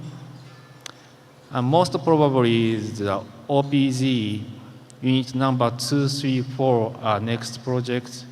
And the second project would be UK or USA, but it's coming soon. You see the articles or newspaper and the media information very soon. They are going to select 𝐵𝐵𝐥300 within a few months.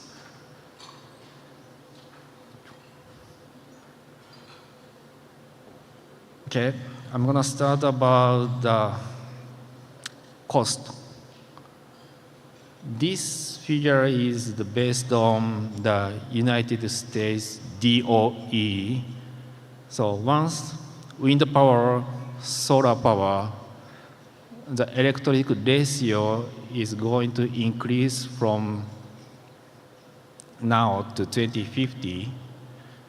You have to pay the farming cost a lot because the demand, the electricity demand fluctuates a lot. So farming costs means that if the solar window, the electric fluctuates, somebody have to cover the cost, electricity. That covering cost, we mentioned the cost of farming. Next is about LCOE. So this is also the public information from US DOE, and don't mix it. This is not exact BWX 300 LCOE cost, but most likely it is very close to our project cost too. So at this moment, you can expect this kind of figure for BWX 300 cost, but it's going to change for site-specific conditions. The same cost is not going to happen in the US, UK, and the Philippines.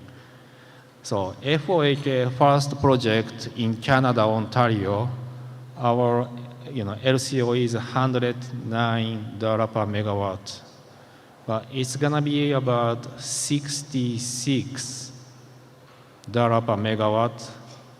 It is expected by US DOE, and very good things for Philippine DOE and utilities. You can enjoy the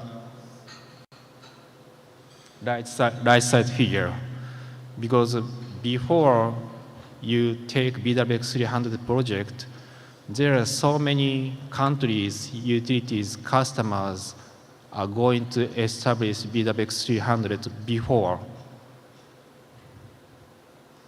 Why our LCOE cost is going to reduce? Because design of the maturity, and we can make a strong supply chain,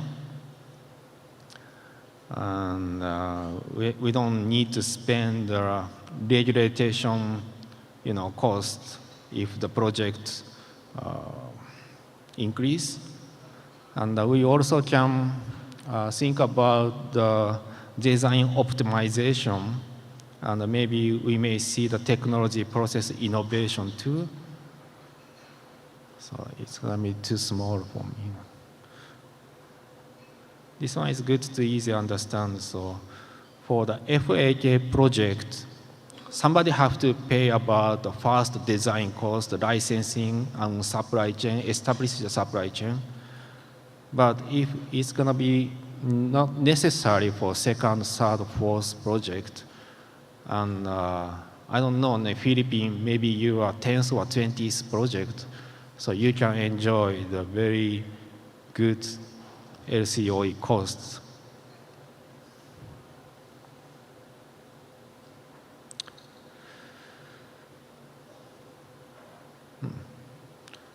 So here is some highlights about the new nuclear construction. So all over the world, projects always delay because of the construction or because of the design is not much it is.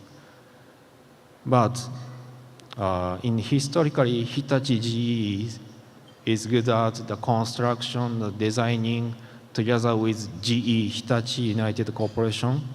And again, we established the strong supply chain, including Japan, and US, Canada, and Europe, anywhere in the world.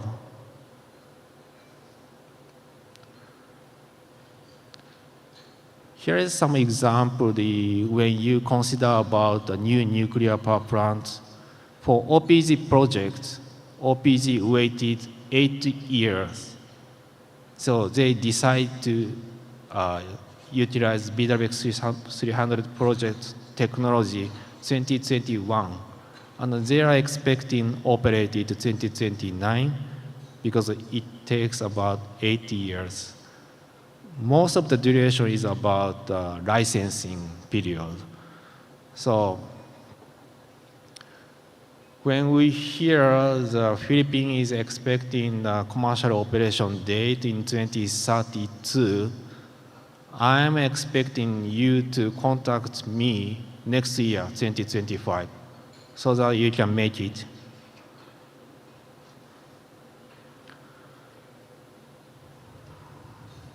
Okay, let's go to my last slide. Again, we can provide the large giga nuclear power plant as well as small module reactor. Both have the merits and the demerits. It's your choice. And we are looking forward to having your contact soon. So before closing my presentation, I'd like to introduce our Philippine team. Lu, Ara, please stand up. And Mr.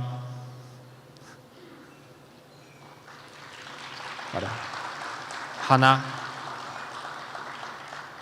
So there's Hitachi Manila people, and here is the 𝐏𝐡𝐢𝐥𝐢𝐸 sales team. So if you have any question in my presentation, please also contact them so you can get the response. Thank you very much.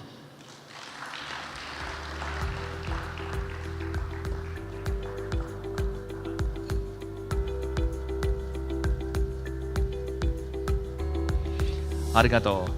Thank you, Hitachi G, for providing insights on economic essences of reactors.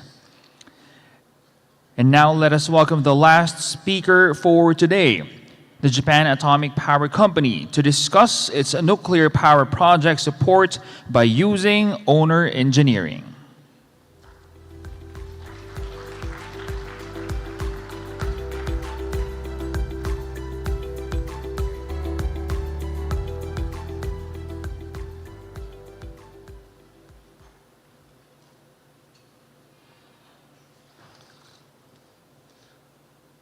Magandang hapon.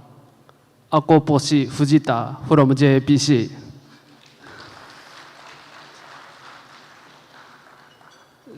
Thank you very much inviting for this very wonderful seminar for Philippines Nuclear Supply Chain International Forum. Thank you very much. My name is Mitsumasa Fujita from Japan Atomic Power Company. Today's my presentation is JPC's nuclear power project support by using owner engineering.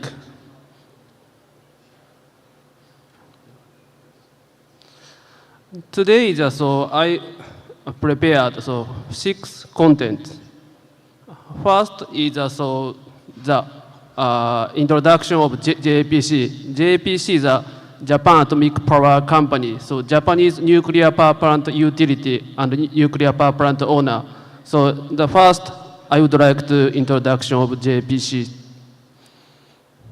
Second is JPC's nuclear power plant deployment in Japan.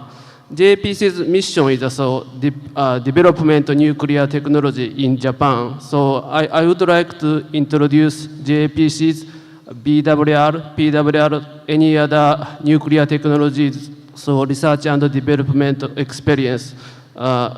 I would like to show that. The third is I would like to introduce JPC's international business experience. Based on our nuclear construction, operation, and any other experience, we are now expanding international business, including South Asian countries. So I would like to introduce international business of JPC. The fourth is international business results. So what JPC done in foreign countries such as Vietnam, Kazakhstan, Turkey. Which country want to introduce nuclear power plant? JPC have supported many foreign countries to support their nuclear power plant introduction. And finally, I would like to show JPC's support example for the nuclear power plant introduction country. What is JPC done to the Philippines? Based on the JPC's domestic and international experience, I would like to show what is support from JPC to Philippines nuclear power plant introduction project. And finally, I presented summary today's presentation.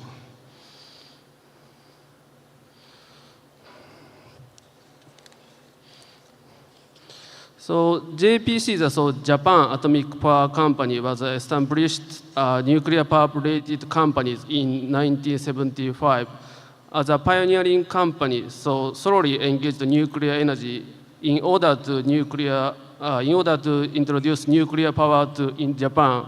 So the first in Japan, there is no nuclear power plant. So Japanese utility made JPC to first commercial nuclear project. JPC was established nuclear power plant utility to deployment nuclear technology in domestic for Japanese utilities. I'm showing JPC's company's detail. JPC's business objective is to conduct the following operation: develop commercial nuclear power plant generation, to conduct, operate nuclear power plant, and to support electricity generated, and to engage in other businesses related to proceeding.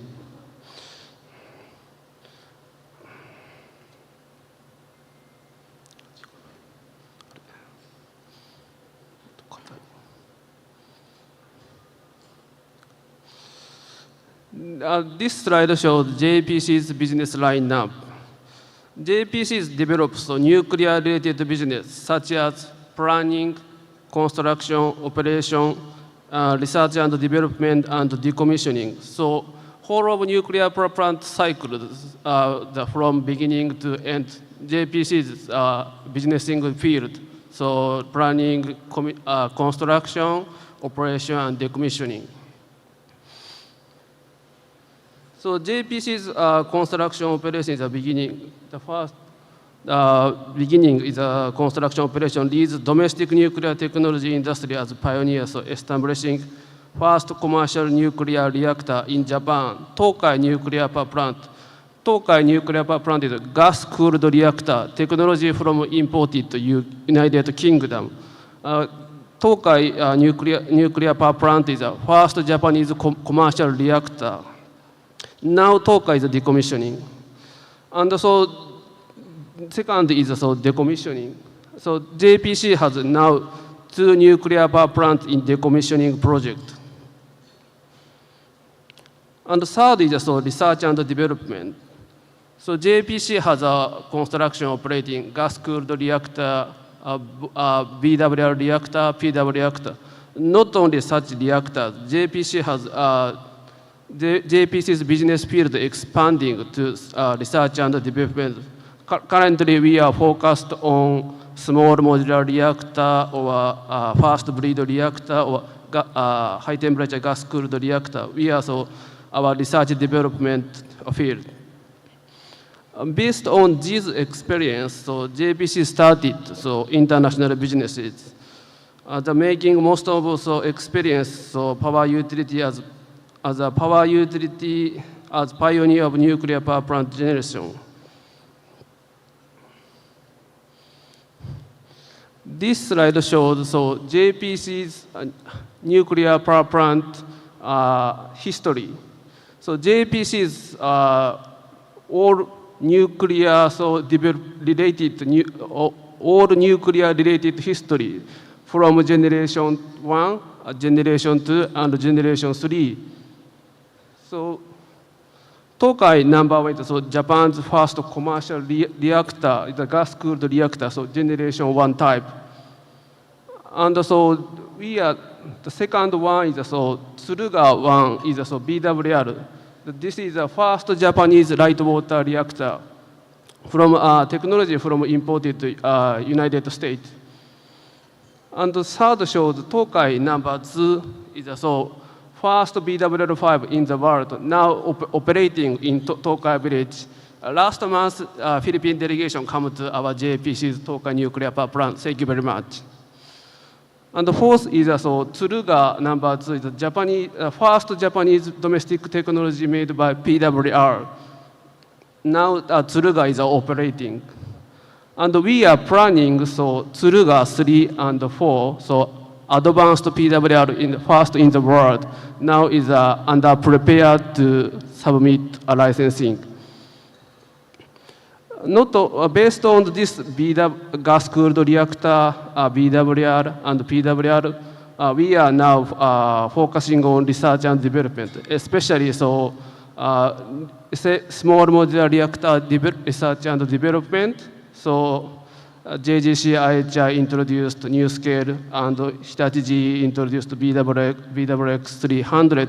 JPC collaborate with them to support research and development of those small modular reactor from viewpoint of the nuclear power utility and nuclear power owner.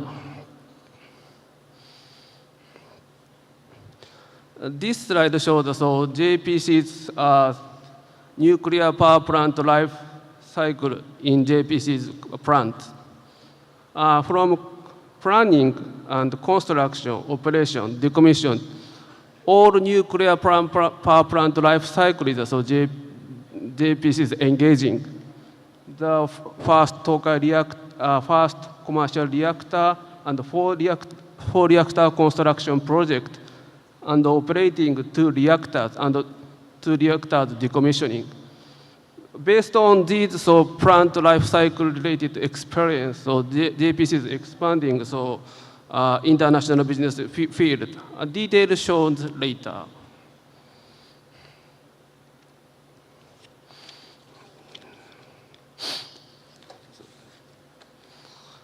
This slide shows JPC's international business history.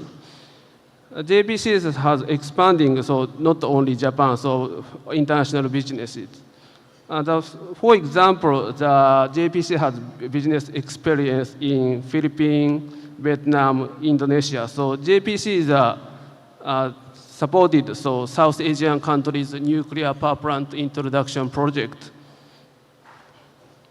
Not only South Asian countries, Kazakhstan, Turkey, the whole of the world, we have supported to support to introduce nuclear power plant.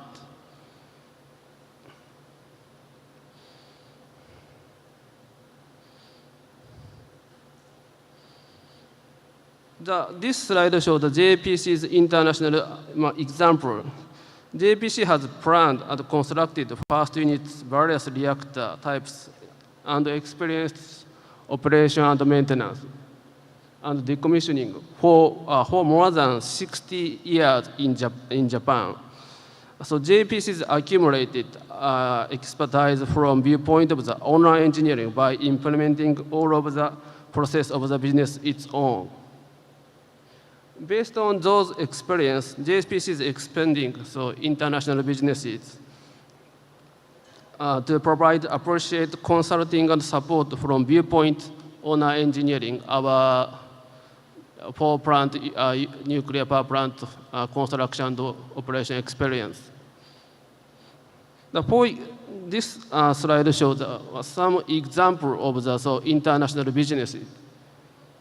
The one is project management. So project management detail is shown in the later slide. We support the country which want to introduce nuclear power plant. The first is the beginning, important is project management and to planning a project, nuclear power plant project. IAEA said, nuclear power plant introduction project is very long term, such as 10 years or 15 years. It is a long term. So the first, beginning planning and the project schedule, making the project schedule is very important. JPC has supported many South Asian countries to make project schedule for nuclear power plant introduction. Another example is the feasibility study. The beginning of the nuclear power plant project, pre-feasibility study or feasibility study is very important to make a decision to promote nuclear power plant project, technically, project, economically, and site selection and site assessment. So the potentiality of the nuclear power plant, evaluate the potentiality of nuclear power plant project is one of the important process for first nuclear power plant project. And the construction management is also JPC has already, so for unit constructed, we can provide our experience to the Philippines. Same as operation and maintenance experience, very important. So nuclear power plant operation is over 40 years, 60 years, 70, 80 years, very long term. So from viewpoint of the utility owner, so making benefits so economically, so operating and maintenance very important. Not only so these themes, so we can provide the human resource development. JPC has already constructed, operated nuclear power plant and managed so nuclear power plant training facility. So we can provide so operator, maintenance workers training based on our training facility.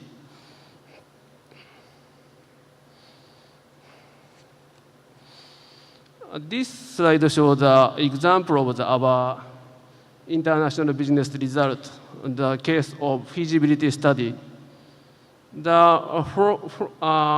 In this picture shows the feasibility study document we provided to the in Vietnam project feasibility study. Based on IAEA requirements or based on Vietnamese requirements, we have supported so Vietnamese nuclear power plant introduction project. This is so many documents prepared for Vietnam project. Many fields, so nuclear fuel, spent fuel, radioactive management, or project planning, economic evaluation, so reactor technology evaluation, and so site evaluation, Vietnamese local site, from viewpoint of the experience of Japan's so natural hazard experience, earthquake, volcano, tsunami, and we investigated so Vietnam's nuclear power plant project. And finally, we provided so many documents to submit Vietnamese feasibility studies and so licensing project.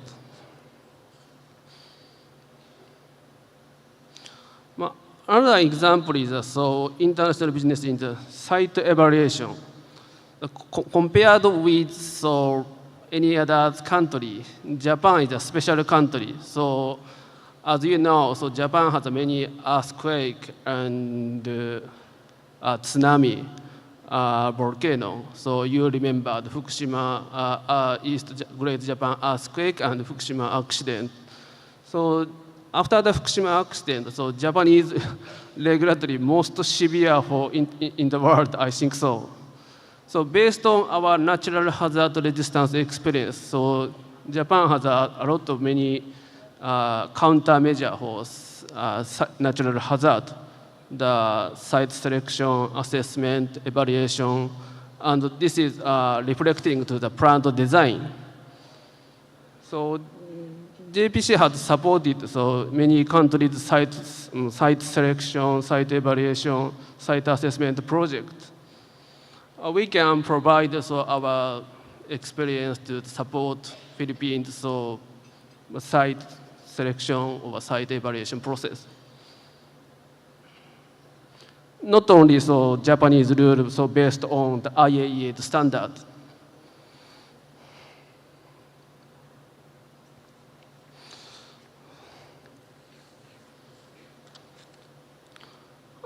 From this slide, I would like to introduce what can support JPC's Philippines nuclear power plant project.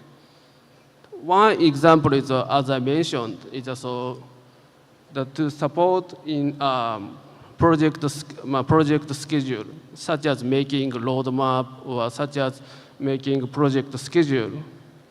Many so the country which want to introduce a nuclear power plant, they are respect so IAEA's guide or regulation standard. For example, famous is also this slide shown IAEA IAEA's milestone approach. So 19 items requested by IAEA. So from national position to procurement. So we can support, so based on IAEA's milestone approach and 19 items, and respect so Philippines nuclear power plant schedule, nuclear power plant roadmap schedule. Based on our experience, IAEA's standard and Philippines request, we can support to mixing them to brush up to make roadmap and the project schedule.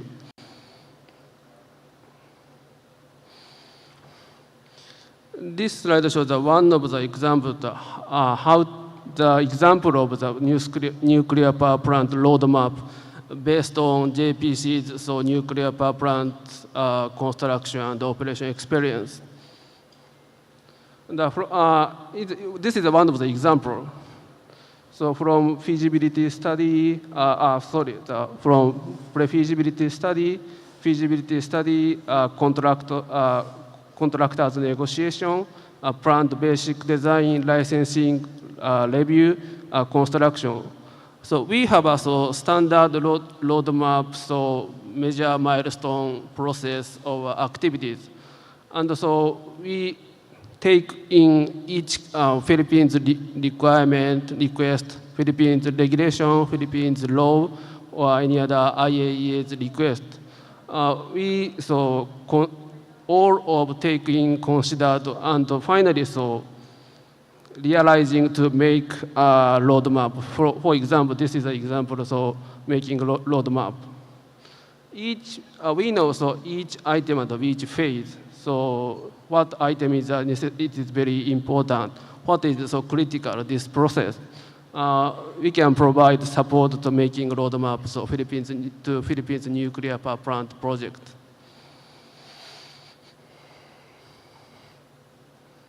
This is a more detailed, very small font. This is one of the example of the more detailed project schedule image. The nuclear power plant introduction process is categorized by IAEA main player. The one is the government, second is regulatory body, and the third is operating organization. So JPC has a lot of experience to support the nuclear power plant introduction country. Previously, I showed a roadmap slide. This is a more conceptual. But finally, the more detailed project schedule is very important. Government role, regulatory role, owner's role. And each work or activity, the scope area or project, each term or how many resources required, how much is each process is required. So many process is a breakdown based on our experience and also discussing our partners country and making more specific and detailed project schedule made for the nuclear power plant introduction country.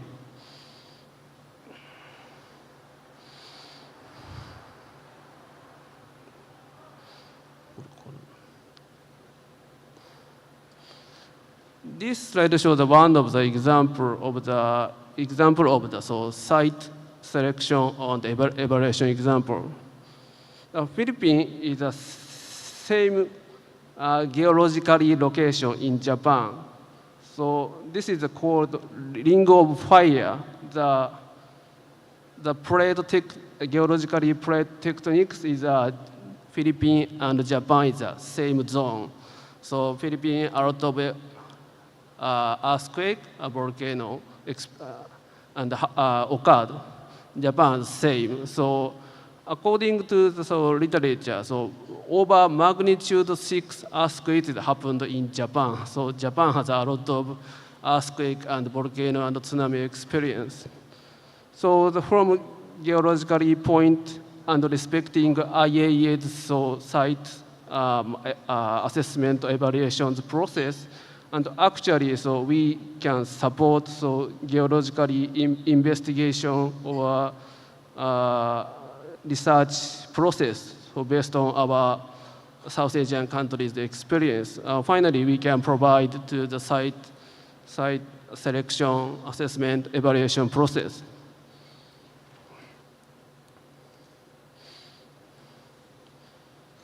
And this slide shows an example of human resource development. Based on as I mentioned, project schedule, the human resource development very important. Not only each process, what timing is timing and how many people requested when project planning phase, construction phase, or design phase. So each phase is required. So the fit for each phase is requirement. Initially, for the project planning phase is the people who joined in pre-feasibility or feasibility studies people is required. On the other hand, project preparation phase is technically people, site assessment people, and from viewpoint consideration of the economic evaluation, considering financing process, a legal process, and so the project preparation phase is required such a fit for such processes people. And the designing phase is that collaborate with plant vendor, reflecting localized requirement for design. The construction phase is so many people. Each construction phase is requesting many construction people. Based on our project schedule, we can make support the human resource development, each phases and each required skill or something is a requirement for each nuclear power plant introduction process.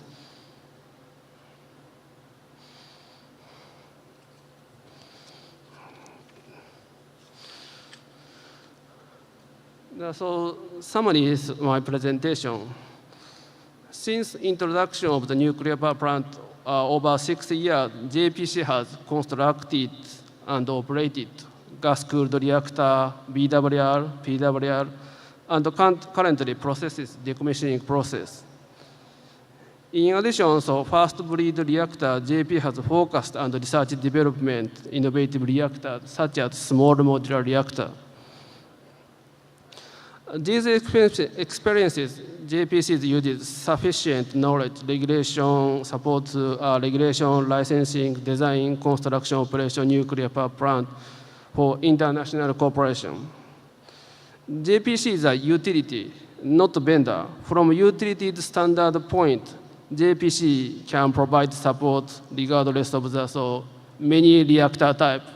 BWR, PWR, small modular reactor. So JPC has a lot of experienced, a lot of type reactor. We can support from viewpoint of the owner, to the country which introducing nuclear power plant. The Philippines is located the same Pacific Rim or Ring of Fire as Japan. Earthquake, tsunami, and volcano risk should be carefully considered. JPC will be able to provide nuclear safety knowledge from the lesson learned from many natural disasters in Japan. So finally, JPC looks forward to continuing cooperation with Philippines of the introduction of nuclear power plant. Salamat po. Thank you very much.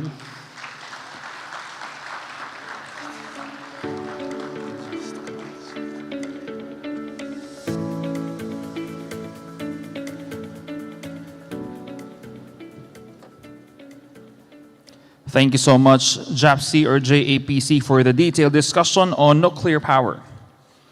At this point, all the discussions are finally concluded.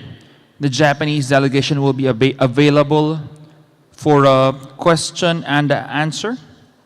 we'll have seats prepared here on stage. We'd like to invite our Japanese resource speakers back here on stage, please. Same procedure as this morning. If you want to throw us a question, all you have to do is raise your hand. One of our coordinators will approach you. Please mention your name and your company or designation. And also do not forget to mention to which speaker you want to address the question to.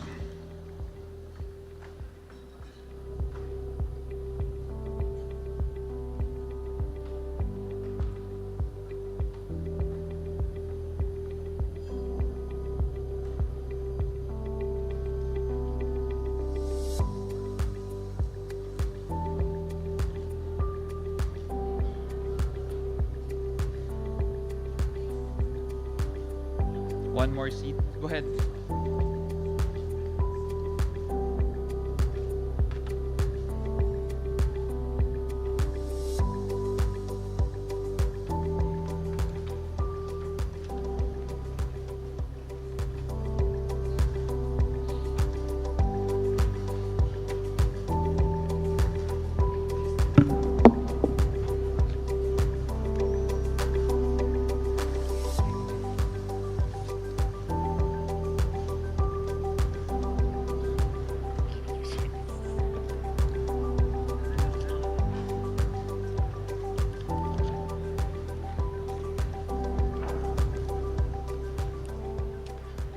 Okay, so we are now again officially opening the floor for questions. Please raise your hand if you want to ask one of our speakers your question.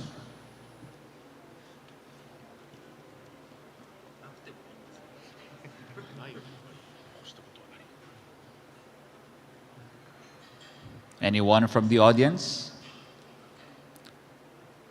Please mention your name and your agency. And the resource speaker you want to ask the question to.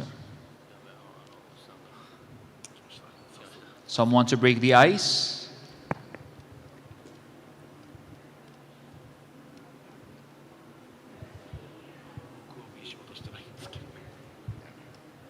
Is that a hand at the back? Over here? I'll get back to you after Congressman Cojuangco. Mr. I forget his name.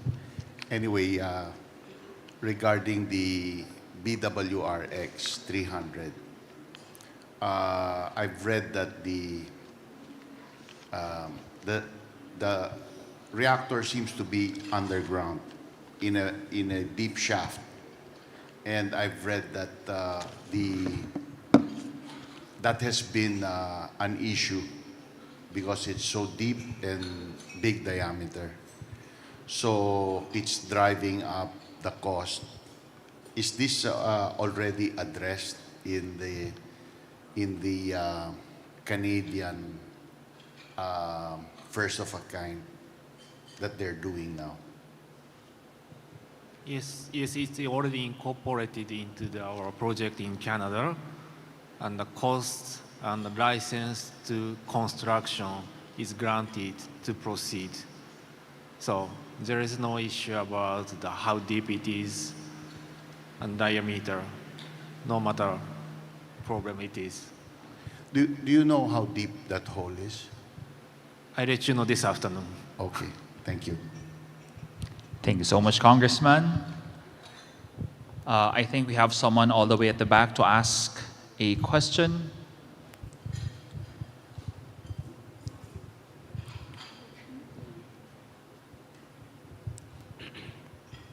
Name, agency, and the resource speaker you want to ask, please.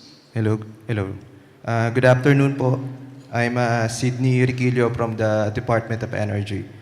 And my question is, how does JABC technical and site requirements compare to other reactor or SMR designs?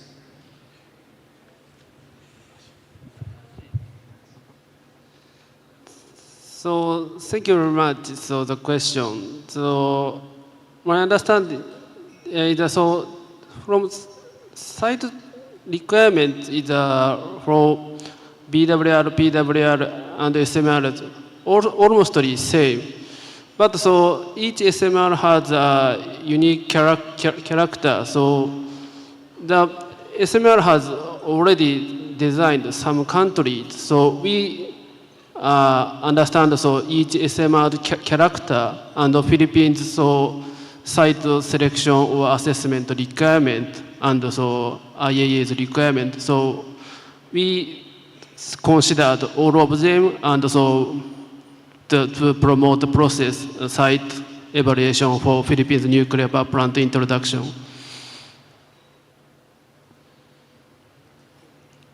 Did that answer your question? Do you have a follow-up question? Thank you po. Okay na po. Thank you so much. Third person who want to ask? Ma'am?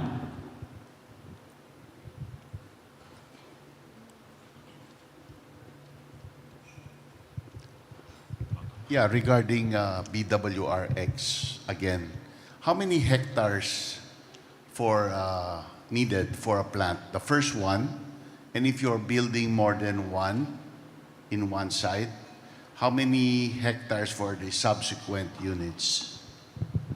I'm not familiar with the hectare, but it's about 7,000 square meters. 7,000 square meters for the first one? Yes. And every one thereafter, another 7,000? That's my expectation, yes. Okay, thank you. Thanks so much, Mr. Congressman. Next. Hi, good afternoon. Dr. Mendoza from Department of Trade and Industry, Board of Investments. So my question is, anybody can answer, particularly those who have undertaken projects in Vietnam and Canada. What is your primary requirements for these particular projects to be undertaken here, example in the Philippines? Do you have a checklist of requirements for, say, Vietnam and Canada to make you indulge in these particular projects? Thank you.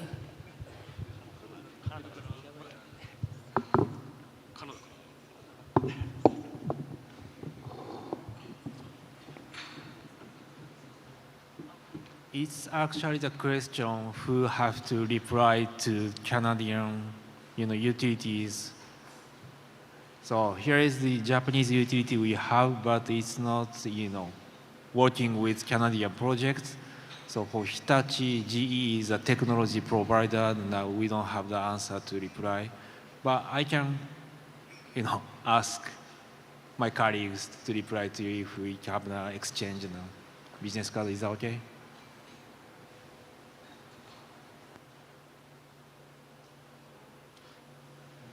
That's it. Anyone else from our speakers who wants to respond? Okay, we'll get the fifth question from the audience.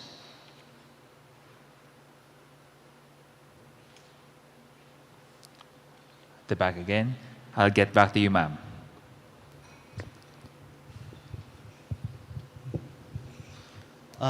Good afternoon, everyone. I'm Julius Alano from the Department of Energy. Afternoon. So, for the NuScale projects, or is there a plan for potential applications of NuScale SMRs beyond electricity generation or for non-power application? Thank you. I can't give specific details as to which country per se due to NDA requirements, but we are doing some feasibility studies on potential hydrogen production from NuScale SMRs in Eastern European country. Does that satisfy your question? Okay, thank you. Thank you, Julius from DOE. We have ma'am over here, left side.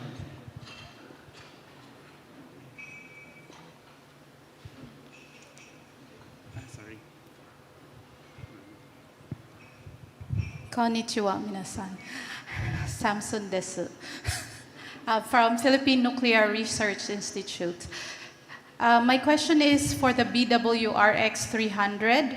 You mentioned reduced staff. We know that for the big build, it's approximately 1:1. So like you have 1,000 megawatts, then you have 1,000 employees. So for the 300 megawatt, what is your proposed number of staff?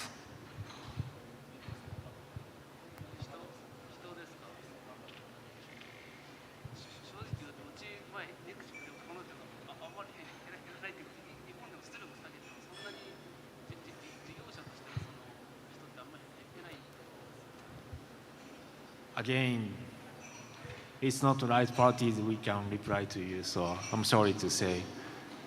It's the utility, Canadian utility can reply to you.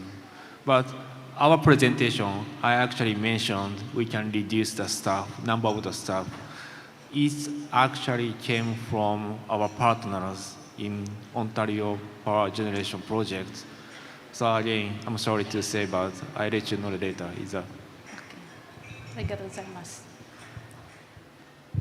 Thank you for that question. We go back to Congressman Cojuangco. I have a question for NuScale.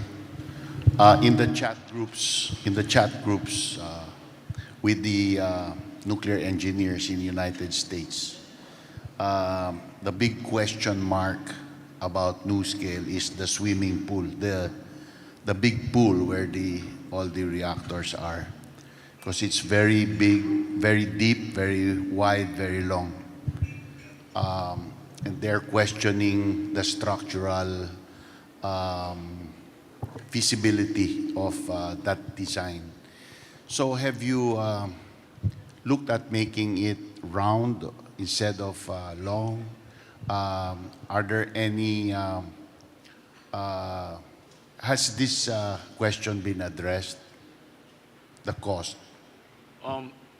Regarding the cost, from what I understand, since you have to dig a hole and then the wall, if you have to make a wall, you have to make an oval wall. So that itself is going to be pretty difficult to fabricate in terms of. Yeah. So you mean to say that the depiction in the no, not there, but in your pictures, you have a straight wall. So it's not straight anymore? No, it's straight. What I'm saying is if you said you were advising us to make a round hole in order to, probably save the excavation process. I think for it to be stronger also. So what happens is, in case you dig a hole, you have to have a concrete composite surrounding the hole you dig, right? Now, what we did, why we had the SC wall concept is that we don't want to have construction time as much as possible in order to create a wall. In order to do that, you have to have a vertical wall so that we can fabricate it in panels and ship it, and the installation company can install it by panel. Having it like a pool, you have to sort of bend certain panels, and there's going to be connectivity issues. So I mean, obviously, if you dig a hole, it's a lot easier to dig a round hole.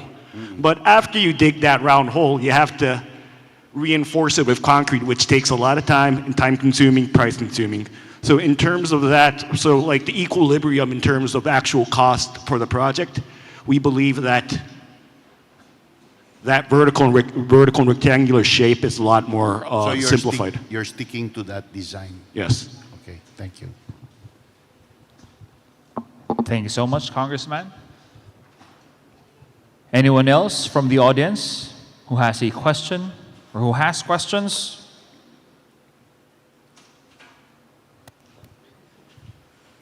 We'll get back to you, Congressman. Good afternoon. I'm Jenna from the Philippine Nuclear Research Institute. My question is on the presentation of NuScale and GE Hitachi on BWR and BWRX. He mentioned earlier that the issuance of a standard design certification will significantly accelerate the deployment. But my question is on, after, of course, we consider, or the Philippines might consider the standard design certification, but the full licensing process will take some time for the Philippines nuclear regulators to evaluate the application. And how do you think, or what is the estimate time it takes, for a regulator to complete the full licensing process from construction to operation? And what might be the factors that might have hinder or impact this timeline? Thank you.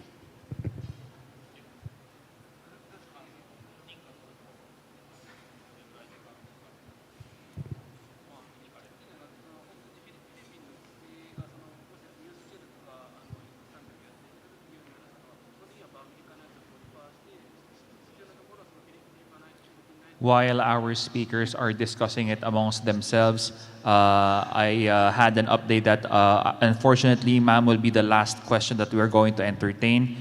Maybe you can ask them personally after our session. Go ahead, sir. Yeah, it depends on which regulatory requirement you refer to in Canada, US, UK, Japan. It depends on you. If you refer the US, Canada regulatory, it's more than shorter than if you build the scratch. So it's about, in my presentation, for OPZ in Canada project, it took 4 years for licensing. So if you can utilize the same regulatory, it won't take time less than 4 years, right? All right. Thank you.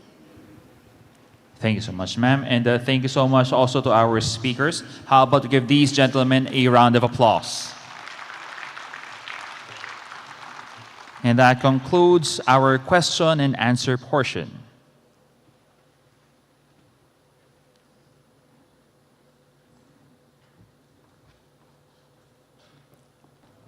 Again, thank you so much to the Japanese delegates.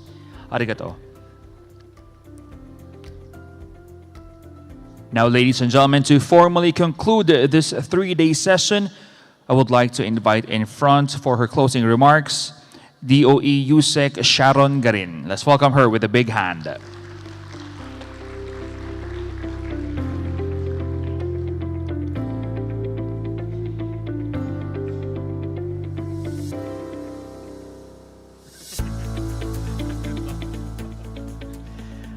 Good afternoon, everyone.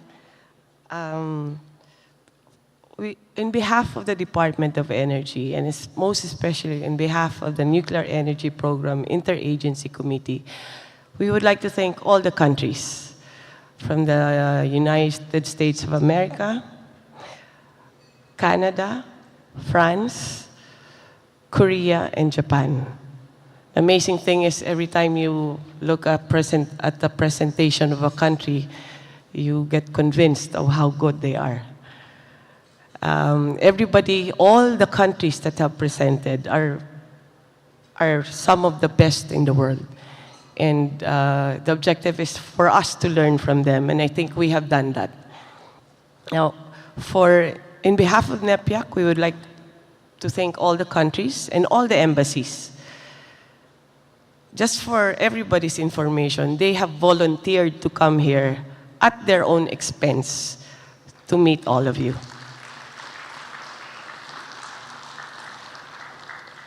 No talent fee for you, no? But I would like to thank also the participation of all the embassies that have assisted us.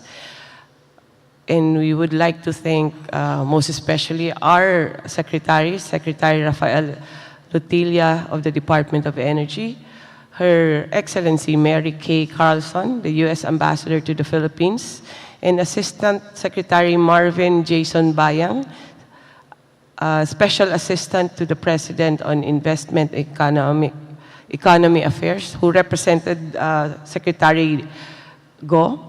And on the second day, Our special guest was Secretary Jose Francisco Benitez of the Technical Education and Skills Development Authority, or TESDA. We also had His Excellency David Hartman, Ambassador of Canada to the Philippines. And on the second country, and our yesterday, we had the representative of the Department of Finance, represented by Assistant Secretary Glenda Rumor, and Her Excellency Marie Fontanelle, the Ambassador of the French Republic to the Philippines. Today, we had the Chairperson and CEO Mona Lisa C. De Malanta of ERC, or the Energy Regulatory Commission. For Japan, we actually invited Senator Win Gatchalian, but he preferred to be a part of the audience and learn from these sessions. So, again, thank you, Senator Win Gatchalian of the Senate of the Philippines.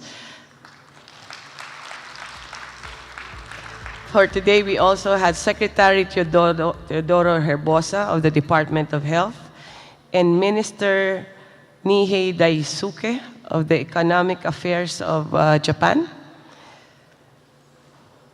And in behalf of the NEPIAC, and from me personally, I would like to thank our nuclear division, headed by Attorney Patrick Aquino. Can you stand up, please? Together with this team, Sheila is here. Can all the division staff stand up, please? Sino pa yung from nuclear division?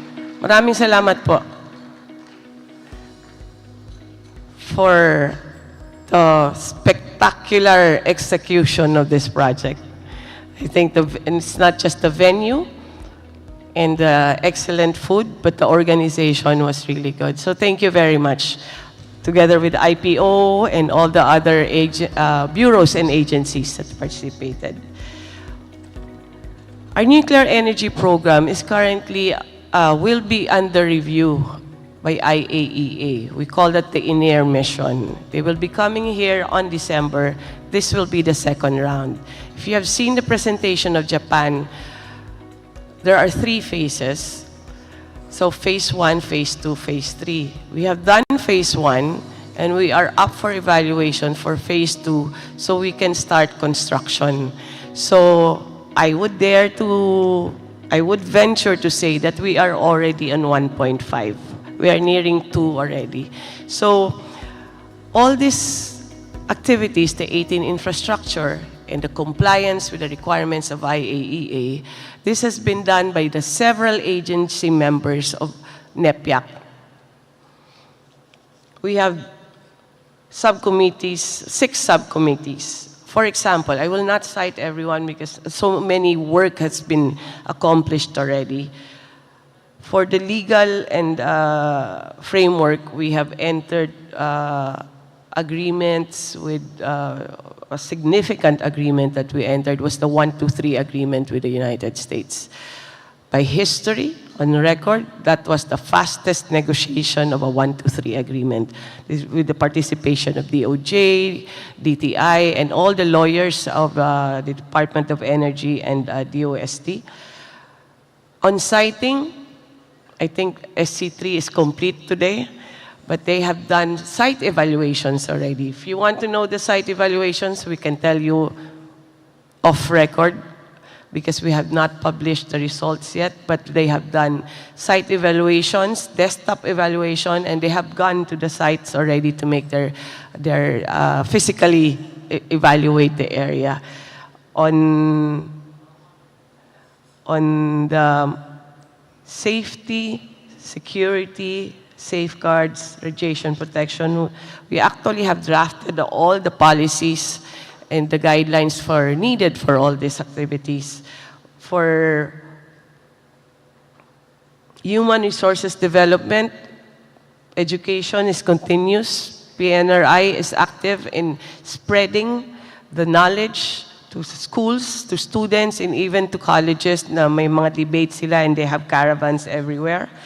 They're about to enter into a contract, whether it's Philippine Communications Office or any other third party, so that we can start our campaign for social acceptance. In fact, we have already accomplished the most recent survey of the acceptance rate of nuclear technology or nuclear energy in the Philippines. We cannot announce it yet because of some legal limitations, but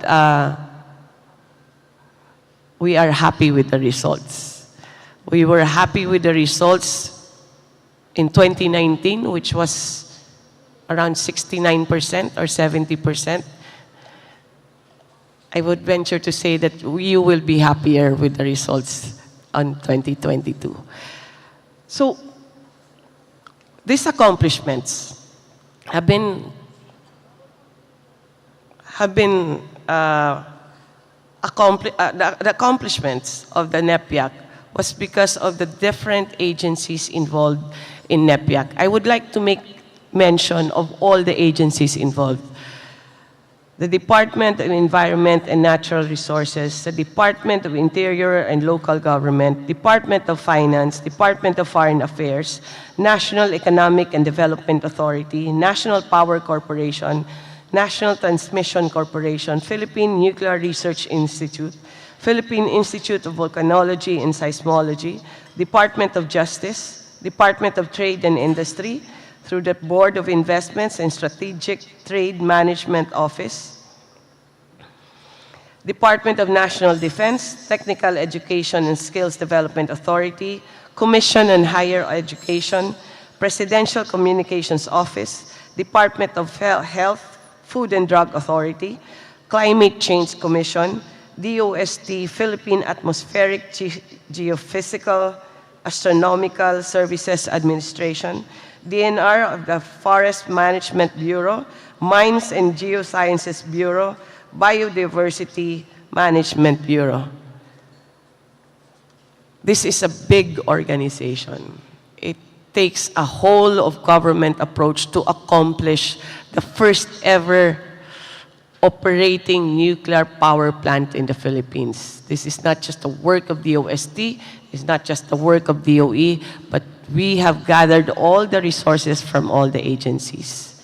And for that, we have held this event so that the private sector and all the other agencies, all the stakeholders, for us to understand, I think everybody understands by today, that we have to work together so that we can have the first power plant in the Philippines. I am so honored and very grateful that all the major companies, generation companies, attended this event. Whether it's the major ones like Aboitiz, ACEN, San Miguel, Prime, Meralco, MGen, GN Power, and even companies from Mindanao and the Visayas attended this event. We also, all the other countries also attended from the Southeast Asia. I think still present are our friends from Indonesia or Malaysia? We have Malaysia, Indonesia, Thailand are present also. So I don't know if I missed anybody, any other country. Singapore is online. There's so much interest in this topic. So for all those who attended, I hope we can all work together. DOE needs all the help. DOST needs all the help. We can help you and you can help us. So today marks the first day of our collaboration, and I hope we continue this to have a concrete accomplishment by the next decade. And hopefully by 2032, we will have at least one power plant that runs on nuclear power. So maraming salamat po sa inyong lahat. I would like to thank also Soler for accommodating us. It made the occasion beautiful, but I also want to mention your presence. Senator Win, when you arrived, you made it more beautiful, actually. And not just you, all of you. Whenever somebody arrives, it makes the occasion more significant and more productive because of your presence. It is not just the food, it is not just the venue, but the presence of everyone. So maraming salamat po in behalf of NEPIAC, in behalf of DOE and NEPIO. Salamat, and I hope to see you next year again. We are planning to do this every year, and hopefully we will have enough funds to have a bigger and even better event. Thank you, and we have dinner at, I think the food is there already, if you want. We have dinner at 5 o'clock, and you're welcome to stay and enjoy the night. But maraming salamat, and congratulations to my team for having a successful event. Thank you.